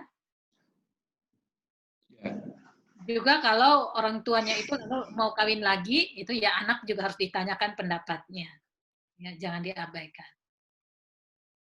Iya, ya. Ya. Ya, mungkin Bapak Ibu yang bisa bertanya bisa ngechat ya. Sebetulnya hampir semuanya sudah tertulis atau dibahas oleh Bu Hasnat tadi ini ya. Sebenarnya hampir semuanya sudah dibahas oleh Bu Hasnat. Monggo masih ada waktu Bapak Ibu. Itu ada yang angkat tangan? Ya, ada angkat tangan. Ya, mungkin masih ada waktu, kita beri kesempatan untuk berbicara. Langsung aja, langsung. Ya Pak Kris, Suki Pak Kris. Pak Suki, monggo. Ya, ini kasus yang sering terjadi. Kebetulan saya juga memberikan pembekalan pernikahan bagian komunikasi. Ketika warga jemaat sudah diberkati di gereja, kemudian menempuh perceraian di pengadilan, kemudian mohon perlayanan kembali untuk diberkati di gereja yang sama dengan pasangan yang lain. Saya beberapa kali melayani, loh kok katekisasi lagi ya, ternyata dengan pasangan lain, tapi perceraiannya melalui pengadilan. Sikap gereja sebenarnya seperti apa untuk menghadapi ini? Apakah menolaknya untuk dilayani atau bagaimana? Terima kasih. Tambah lagi satu orang yang ingin berbicara. Ada Pak Tris yang ingin menyampaikan pertanyaan. Mungkin nulis agak susah, langsung aja. Pak Tris, monggo Pak Tris. Pak Tris, dinyalakan dulu mic-nya, Pak Tris. Dinyalakan mic-nya. Malam. Oh iya. Di luar dokter ya. Halo, sayang. Halo. Ya Pak Tris, monggo Pak Tris. Oke, guten Abend, Bu Hasnat. Guten Abend, Pak. Oke. Memang saya setuju dengan penjelasan Ibu tadi semuanya ya. Rasional sekali ya. Cuma soal cinta ini kan beyond the rasional ya. Soal cinta ini kan juga ada hubungannya dengan Tuhan, dengan pengharapan, dengan sesuatu yang di atas akal. Ya. Ada kasus memang orang cerai, tapi istrinya itu masih cinta. Suatu kali suaminya itu jatuh miskin, sakit, ditinggal istri muda. Lah istri lama ini mendatangi dengan pengampunan, dengan pengharapan, sangat mengharukan, dan akhirnya memang mereka makin harmoni ya di bawah naungan cinta kasih Kristus itu sendiri. Nah semacam ini bagaimana kita menjurus ke sana ya? Memang saya tidak meromantisir lalu menekan istri supaya setia saja walaupun menderita, ya itu juga tidak elok ya. Cuma bahwa kalau istri itu punya pengharapan beyond the rasional, bagaimana ini Ibu ya? Memang memaksakan lalu menjadi munafik perkawinan itu juga tidak baik. Tetapi mudah cerai itu pun tidak baik ya. Di timur orang menganggap aib kalau cerai karena itu maksa teruskan kawin, tapi kan munafik ya. Barat ya orang rasional, nggak sayang udahlah cerai baik-baik gitu ya. Jadi faktor budaya juga ada pengaruhnya ya. Bagaimana Bu menghadapi hal-hal yang transrasional tentang cinta, tentang Tuhan. Sebab saya kira itu juga perlu dipertimbangkan. Oke, makasih. Ya Pak, terima kasih Pak. Ya. Oke, langsung saja untuk Pak Sugi dan Pak Sutris, monggo Bu. Ya, Tadi sebenarnya saya sudah jelaskan tentang pendampingan pastoral dan katekisasi yang bisa dilakukan atau yang perlu dilakukan untuk orang yang menikah kembali. Jadi katekisasi itu bukan hanya ketika yang lalu pernah pada perkawinan yang pertama, tetapi pada perkawinan yang kedua pun katekisasi pranikah itu perlu dilakukan. Karena ini sekarang kan dia dengan pasangan yang baru, ya orang yang baru, karakter yang baru, ya pemahaman yang baru itu perlu dilakukan. Jadi tadi saya sudah singgung tentang bagaimana calon yang baru itu dihadirkan juga ketika bicara tentang atau mendampingi ketika bicara tentang mantan, gitu ya, bagaimana menyembuhkan luka-luka batin dari perkawinan yang pertama, itu calon yang baru ini juga harus dihadirkan. Jadi ada materi-materi yang bisa kita berikan di dalam katekisasi pranikah untuk perkawinan yang kembali. Karena, nah itu tadi yang saya bilang ya, beda dengan yang pertama, dan juga sekaligus bagaimana belajar dari kegagalan yang pertama. Nah, di sini di dalam katekisasi pranikah yang kedua itu juga anak-anak bisa dihadirkan gitu ya di situ, ya atau calon mertua yang baru itu bisa dihadirkan.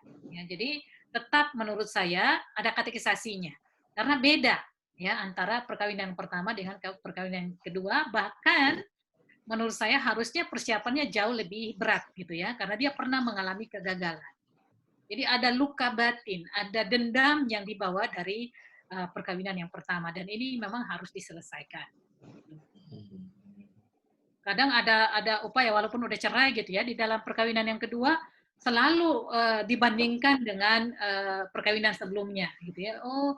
Yang pertama itu istri saya lebih baik dari yang sekarang atau kalau yang pertama itu gini gitu ya.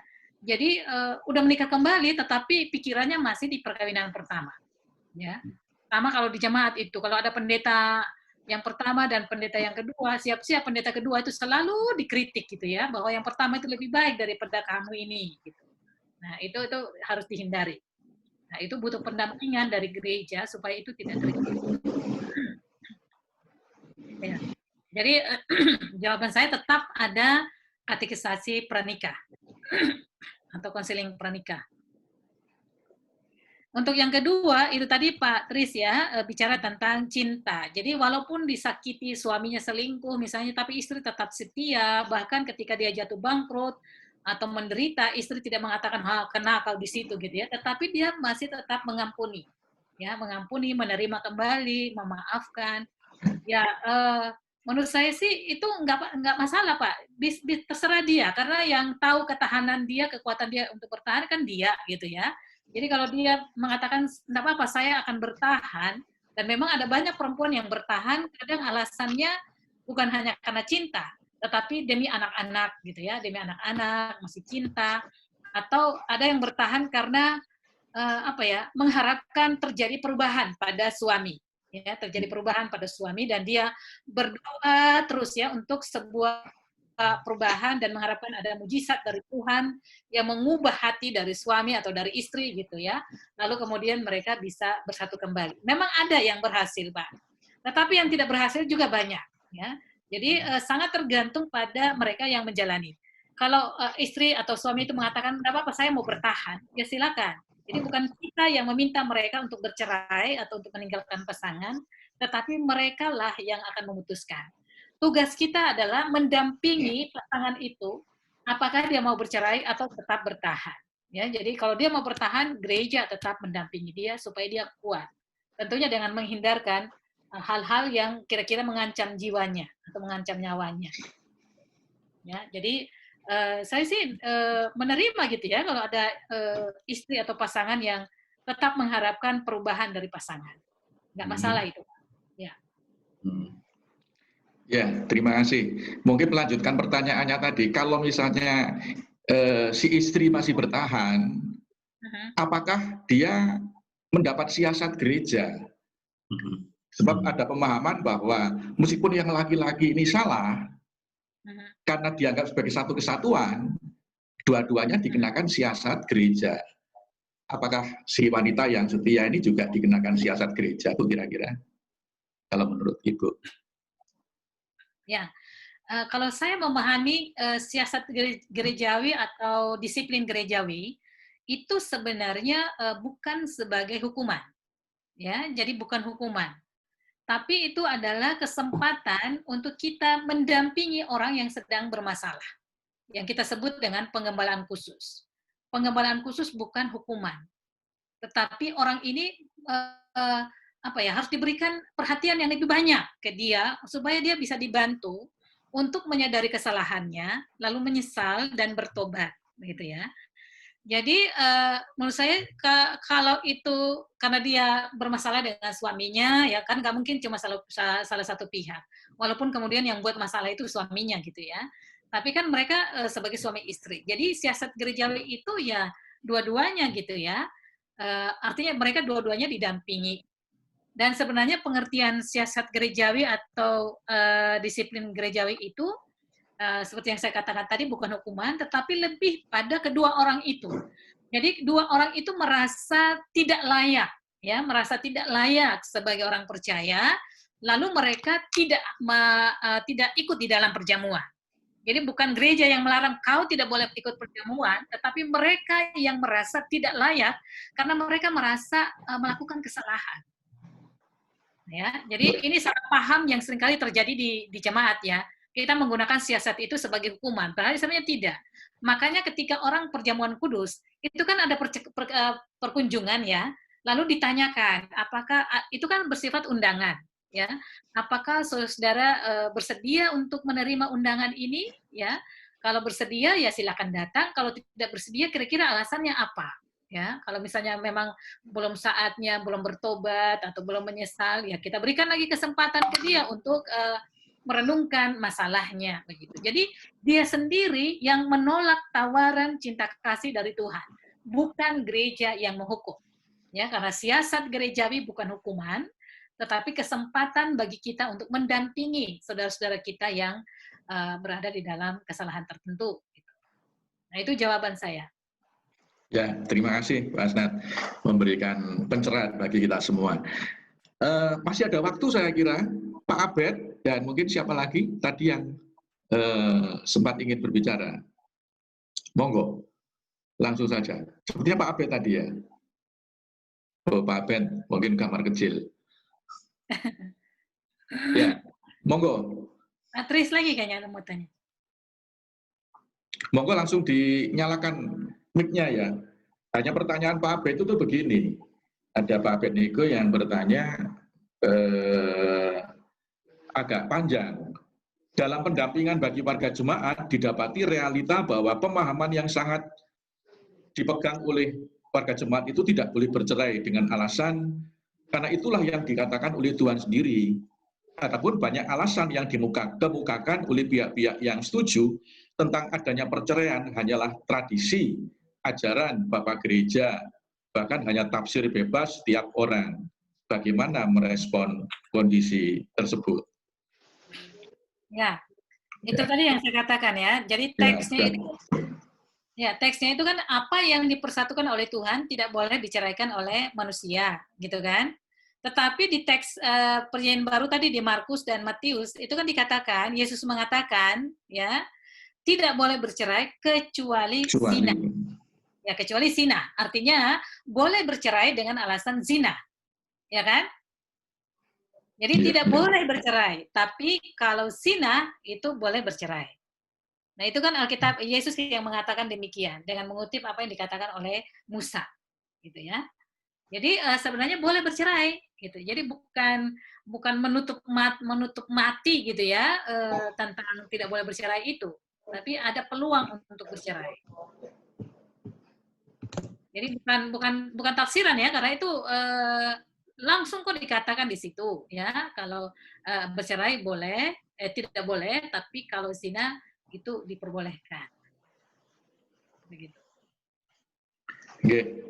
Terus tadi pertanyaannya apa lagi ya? Oke. Itu aja tadi? Pak Om. Halo. Kalau boleh saya gabung.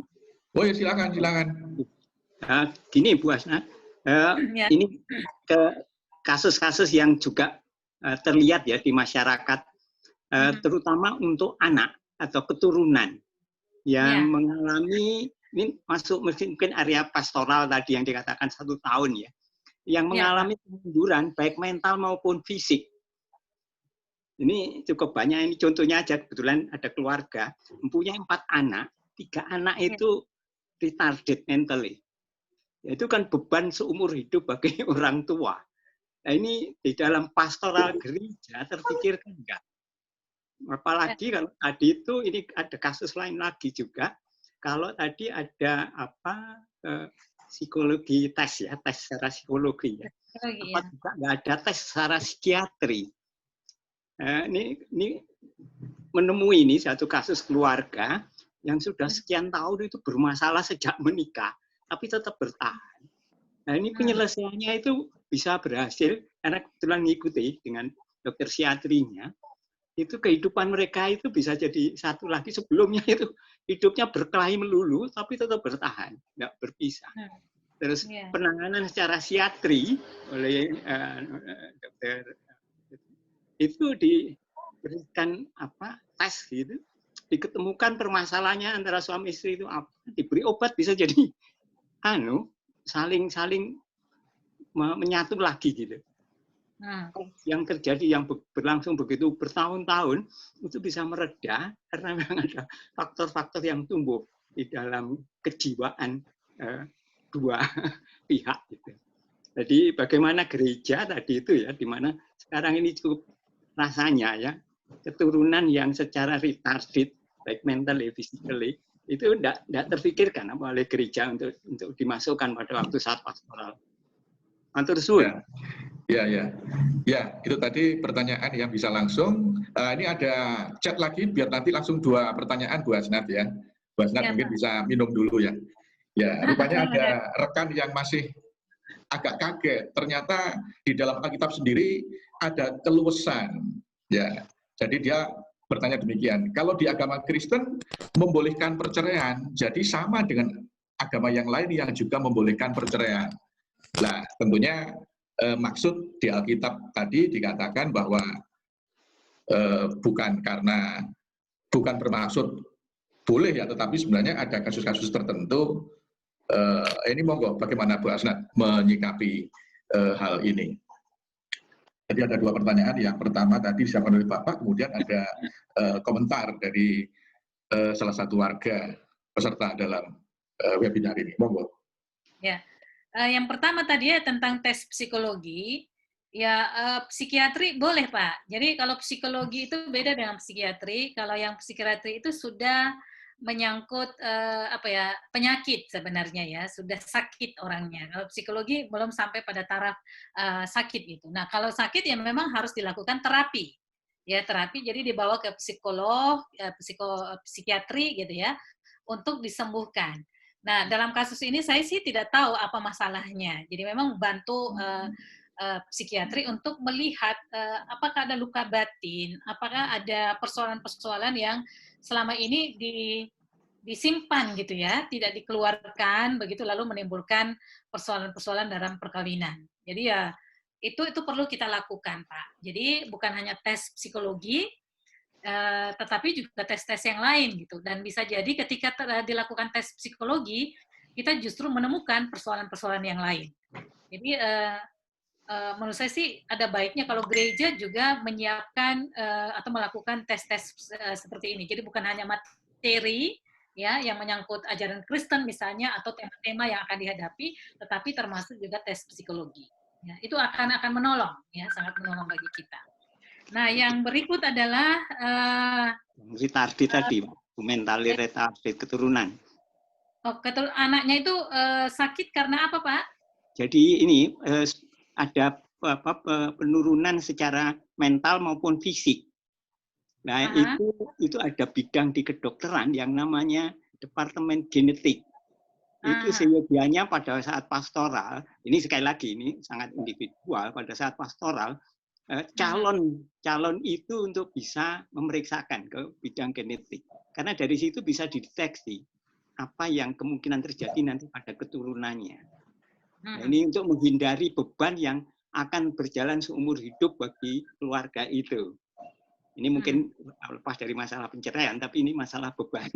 yang terjadi pada keluarga itu. Nah itu ada bidang-bidang seperti itu, apakah gereja tidak ikut terlibat di dalamnya? Itu aja sebetulnya.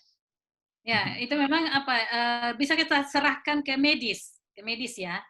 Tapi gereja menolong dalam melihat gejala-gejala. Jadi kalau gereja atau pendeta itu kan biasanya kalau yang pendeta-pendeta muda sekarang ini sudah mendapatkan ilmu konseling pastoral.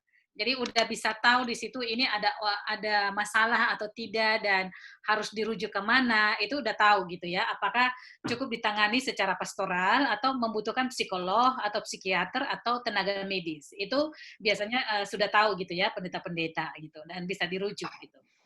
Nah, kemudian yang berikutnya tentang perceraian ya. Apakah lalu sama dengan agama lain? Ya enggak ya. Jadi kita tetap mengatakan tidak boleh bercerai.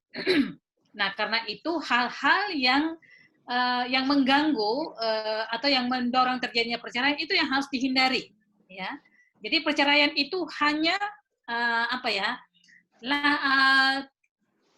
tindakan pilihan yang terakhir gitu ya, setelah segala sesuatu kita sudah lakukan, ya, segala upaya kita sudah lakukan untuk mendamaikan, tetapi tidak terjadi, ya itu pilihan yang paling buruk lah daripada yang buruk gitu ya. Dan kalau saya sendiri sih, saya lebih setuju kalau perceraian itu terjadi kalau alasannya kekerasan. Karena menyangkut nyawa seseorang gitu ya, daripada dia mati di situ, ya harusnya itu diperbolehkan gitu. Jadi kalau di Alkitab saja sendiri boleh memperbolehkan perceraian karena zina, apalagi kalau itu kasusnya kekerasan. Zina kan tidak mengancam nyawa gitu ya, dan masih bisa direkonsiliasi lah begitu. Tetapi kalau itu KDRT, kekerasan, itu kan mengancam nyawa gitu ya. Jadi kalau orang yang mengalami itu lalu mengatakan saya tidak kuat lagi dan mau bercerai, ya kita jangan menghalangi ya, karena itu cara dia untuk menyelamatkan dirinya gitu ya. Nah itu jadi kalau dibilang sama sih enggak juga ya, karena kita tetap masih mempertahankan. Jadi kita bicara ini tentang fakta perceraian dan lain sebagainya, bukan supaya kita rame-rame bercerai gitu ya, atau mendorong orang bercerai, bukan. Tetapi supaya kita memikirkan cara-cara supaya menghindari perceraian itu terjadi. Ya, meminimalisir terjadinya perceraian. Nah, itu dari saya. Terima kasih, Pak. Ya, saya rasa ini sudah jam 9 kurang 10, ya jam 9 kurang 10, tapi ada satu pertanyaan yang saya bacakan dari chat. Begini, teman sekolah saya menganggap istrinya adalah malaikat yang dikirimkan oleh Tuhan. Teman saya telah menyia-nyiakan istrinya selama 10 tahun pertama pernikahan melalui kehidupannya yang penuh dengan perselingkuhan. Istrinya tetap mengasihinya dan mendoakannya. Pada akhirnya teman tersebut bertobat total karena kasih sayang istrinya. Bagaimana menurut Bu Asnat ini? Indah sekali sepertinya ini ya. Ya, itu bisa saja terjadi Bapak Ibu, ya bisa saja terjadi bahwa pasangan kita itu berubah. Karena itu saya mengatakan tadi bahwa jangan cepat-cepat mengatakan cerai. Jadi harus ada pendampingan dulu dari gereja, ya, pendampingan pastoral, gitu ya, menyadarkan kembali kedua pasangan itu, lalu kemudian tidak jadi bercerai, ya, atau istrinya itu bertahan atau suaminya bertahan, didoakan, ya, tetap dilayani, gitu, dicintai, lalu itu akan mengubah hati yang keras itu menjadi baik lagi gitu ya. Dan lalu rumah tangganya bisa dibenahi, bisa dipertahankan gitu. Tapi dalam kasus tertentu, di kasus lain ada yang memang perempuannya misalnya berniat sekali untuk menyelamatkan keluarga, tidak mau bercerai gitu ya. Tetapi yang satu pihak itu nggak mau. Nah itu bagaimana menyatukan kalau satu pihak aja yang berusaha, yang satu nggak mau? Ya jadi harusnya dua-duanya gitu ya. Dan kalau itu terjadi, yang satu pihaknya nggak mau bersatu lagi, ya kita nggak bisa paksa, gitu ya. Kan kita sudah melakukan banyak upaya dan pada akhirnya tidak jadi, ya atau tidak bisa, ya akhirnya perceraian itu yang dilakukan. Ya. Itu. Ya, terima kasih Bu Asnat. Saya rasa pertanyaan kita akhiri ya karena waktu dan mungkin juga jaga nilai kuota tiba-tiba habis gitu ya. Ya, tapi sebenarnya masih banyak pertanyaan-pertanyaan menarik ya, atau mungkin muncul pergumulan yang menarik terkait dengan ini. Tetapi apa yang disampaikan Bu Asnat tadi, saya rasa kata-kata terakhir tadi yang paling mengingatkan kita ya, bahwa yang pertama perceraian itu tetap ditentang oleh gereja.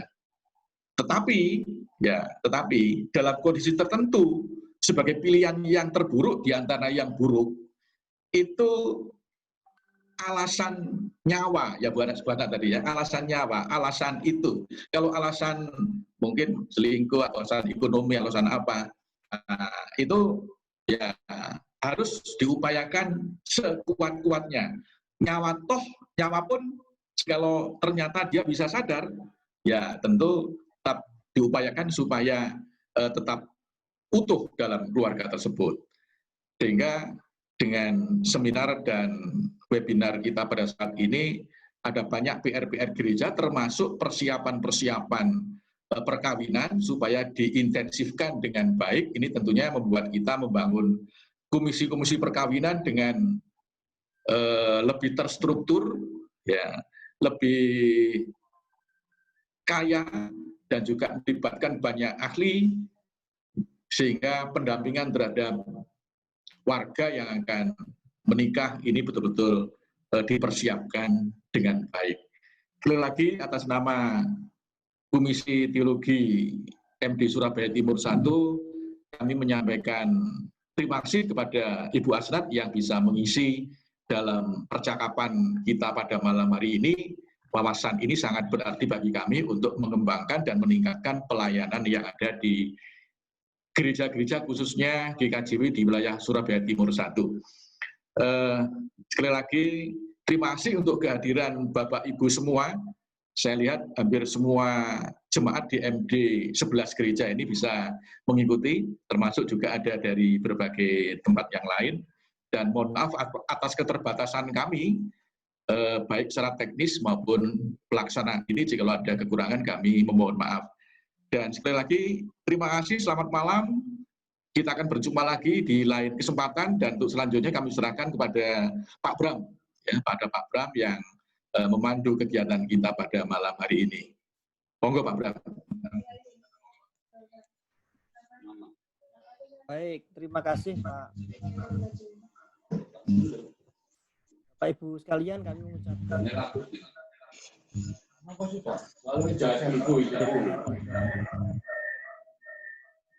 kami mohon Bapak Ibu nanti bisa mengklik Google Form yang sudah kami siapkan. Mohon host untuk mengirimkan lagi form yang ada. Bisa panjenengan isi nama dan asal gereja, karena nanti kami pergunakan. Terima kasih untuk pada malam ini. Untuk menghormat, saya minta Pak Kristanto untuk menutup doa. Videonya mana? Ya, kita akan tutup dengan doa, dan mohon maaf saya tidak memunculkan video karena kendala teknis, karena keterbatasan bandwidth katanya, sehingga nanti tadi macet-macet. Supaya kali ini yang nampak jelas ya, video saya seperti ini ya. Ini saya seperti ini. Mari kita bersama-sama akhiri dengan doa. Kami bersyukur untuk perjumpaan hari ini ya Tuhan, bersama Pendeta Asnat dari Yogyakarta yang bisa mencerahkan kami dalam rangka kami menggumuli topik tentang perceraian dan perkawinan kembali. Kiranya ini menginspirasi kami untuk melaksanakan kegiatan-kegiatan pelayanan jemaat di tengah-tengah tantangan perceraian karena dampak perubahan masyarakat yang berimplikasi kepada ketahanan rumah tangga, ketahanan keluarga. Terlebih di masa pandemi ini, kami tetap utuh dalam kesatuan sebagai pasangan yang disatukan oleh Tuhan Yesus. Berkati jemaat kami supaya tetap ada dalam kesatuan dan keutuhan keluarga, dan berkati juga agar kami dapat melayani Tuhan yang terbaik bagi kemuliaan nama-Mu. Kami bersyukur dan berdoa untuk Pendeta Asnat yang melayani di Jogja, di kampus UKDW. Tuhan kiranya memberkati beliau bersama dengan seluruh keluarga, dan juga kiranya tetap menjadi berkat bagi semua orang. Kami akan mengakhiri perjumpaan ini dan kembali beraktivitas. Tuhan kiranya memberkati dengan kekuatan dan anugerah Tuhan.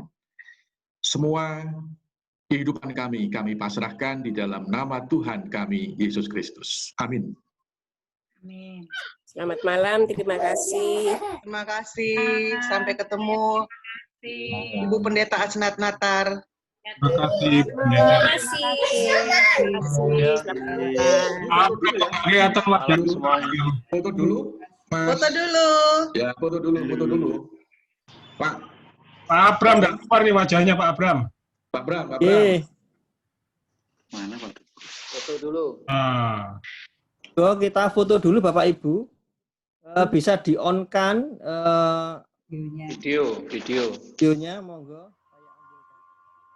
Kembali.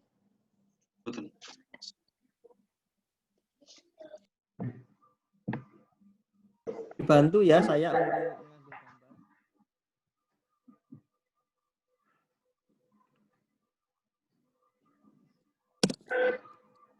Cukup? Cukup. Oke. Terima kasih. Selamat malam semuanya. Tuhan berkati. Terima kasih. Selamat malam, Tuhan berkati. Tuhan berkati. Selamat malam, Bangkalan. Sampai ketemu lagi. Terima kasih. Selamat malam semua. Terima kasih. Terima kasih Pak Toto, Bu Toso, Pak Agung, Pak Dwi. Sami-sami Pak Suki. Terima kasih. Sami-sami. Pak Suki, salam malam. Terima kasih Pak Suki. Ya, Nana.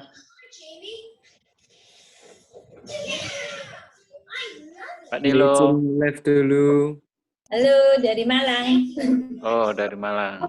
Terima kasih dari Malang. Lali Salae. Keripik gedang. Kata itu jual tuh.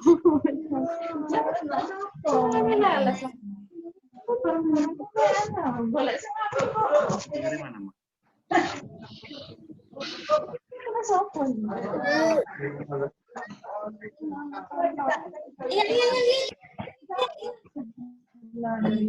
Banyak orang tahu sesuatu aja. Apa? Lupa ada kata Mas. Pak Prem ini ditutup jam berapa ini? Kita 9 ya. Suaranya Pak Prem nggak denger loh. Suaranya Pak Prem tadi kurang kum. Katen nggih. Ini karena mungkin komputernya pinjam ini mungkin ya. Iya. Nah, jelas kalau gitu. Kamera ikut. Nah ini tadi macet-macet, makanya saya matikan. Iya betul, sama ini saya juga begitu. Jaringannya kurang banter mungkin. Iya. Ditutup jam berapa ini? Ditutup jam 9. Dan lebih kok, ada hostnya, Pak Febri. Ya. Bapak, mau ditutup jam berapa? Saya ngikut aja, Bapak. Iya. Begitu. Ya. Apa bisa sharing-sharing begitu? Bisa, monggo. Ya, cuman Pak Kris kesimpulannya belum ada sebenarnya tadi ya. Sudah disampaikan, tak? Kesimpulannya apa? Ya kesimpulannya ya tetap mendampingi umat supaya nggak bercerai gitu ya. Ya jelas. Jadi ya sebenarnya juga ingin sharing ya. Intinya memang bukan sekali dua kali mendampingi ketemu dengan pasangan-pasangan yang berselingkuh dan sebagainya. Ya, itu kan permasalahan pada pribadi seseorang, bukan mestinya kita ya menyelesaikan kekeliruannya itu yang kita luruskan sehingga dia kembali ke pasangannya, menjadi bertobat kembali, menjadi keluarga baik-baik dan melakukan seturut dengan Tuhan kehidupannya itu. Kan memang arahnya ke sana. Tapi yang terjadi kan memang kadang-kadang jemaat tidak nyampaikan ke gereja, moro-moro bercerai gitu masalahnya. Itu yang sering terjadi begitu. Ketika ada permasalahan tidak nyampaikan ke gereja, tapi moro-moro cerai gitu, menempuh perceraian dengan di pengadilan dan sebagainya. Itu yang repot kita. Ada lembaga baru nih.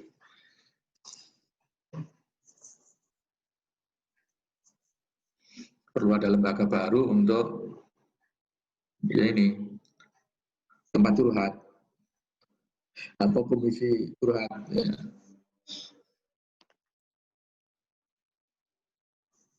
Ya kita tetap ngobrol. Iya.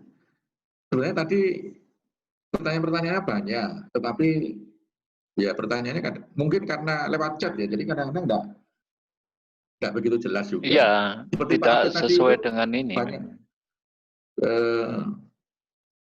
Banyak tapi aku nggak ngerti maksudnya apa gitu. Enak secara langsung sebenarnya ya, ternyata enak secara langsung. Tapi clue-nya tadi kan perceraian itu tidak sangat ya gereja menentang, tetapi memberi tangan kalau itu memang menyangkut nyawa kan begitu, menyangkut nyawa. Ya nanti dipateni ya, diantemi terus ya. Tapi pernikahan karena ekonomi, karena mungkin perselingkuhan, ya itulah iso ya, tetap kita upayakan tetap dalam kesatuan. Harus bisa menerima, itu bagian dari dinamika kehidupan rumah tangga kan begitu tadi. Artinya kata-kata kunci terakhir clue-nya ya, saya rasa kok itu. Dan memang kita perlu melakukan persiapan yang mendalam supaya untuk perkawinan, semua ilmu, supaya lebih matang persiapan perkawinan itu, bahkan kalau bisa 1 tahun perkawinan itu. Tapi meskipun dalam prakteknya kan jenis ketemu jodoh kita diuber setelah umur gitu lah ya, setelah umur. Jadi ketika anu rabi pacaran saulan rong-wulan umurnya wis tuwek wis ndang rabi ae, ngenteni opo. Itu yang terjadi seperti itu. Umurnya setelah setelah berumur. Nah ini mungkin mohon maaf Pak Bram. Iya Pak. Mungkin perlu segera di WA begitu. Terima kasih dan lain sebagainya. Nanti gitu ya. Bersama terima kasih.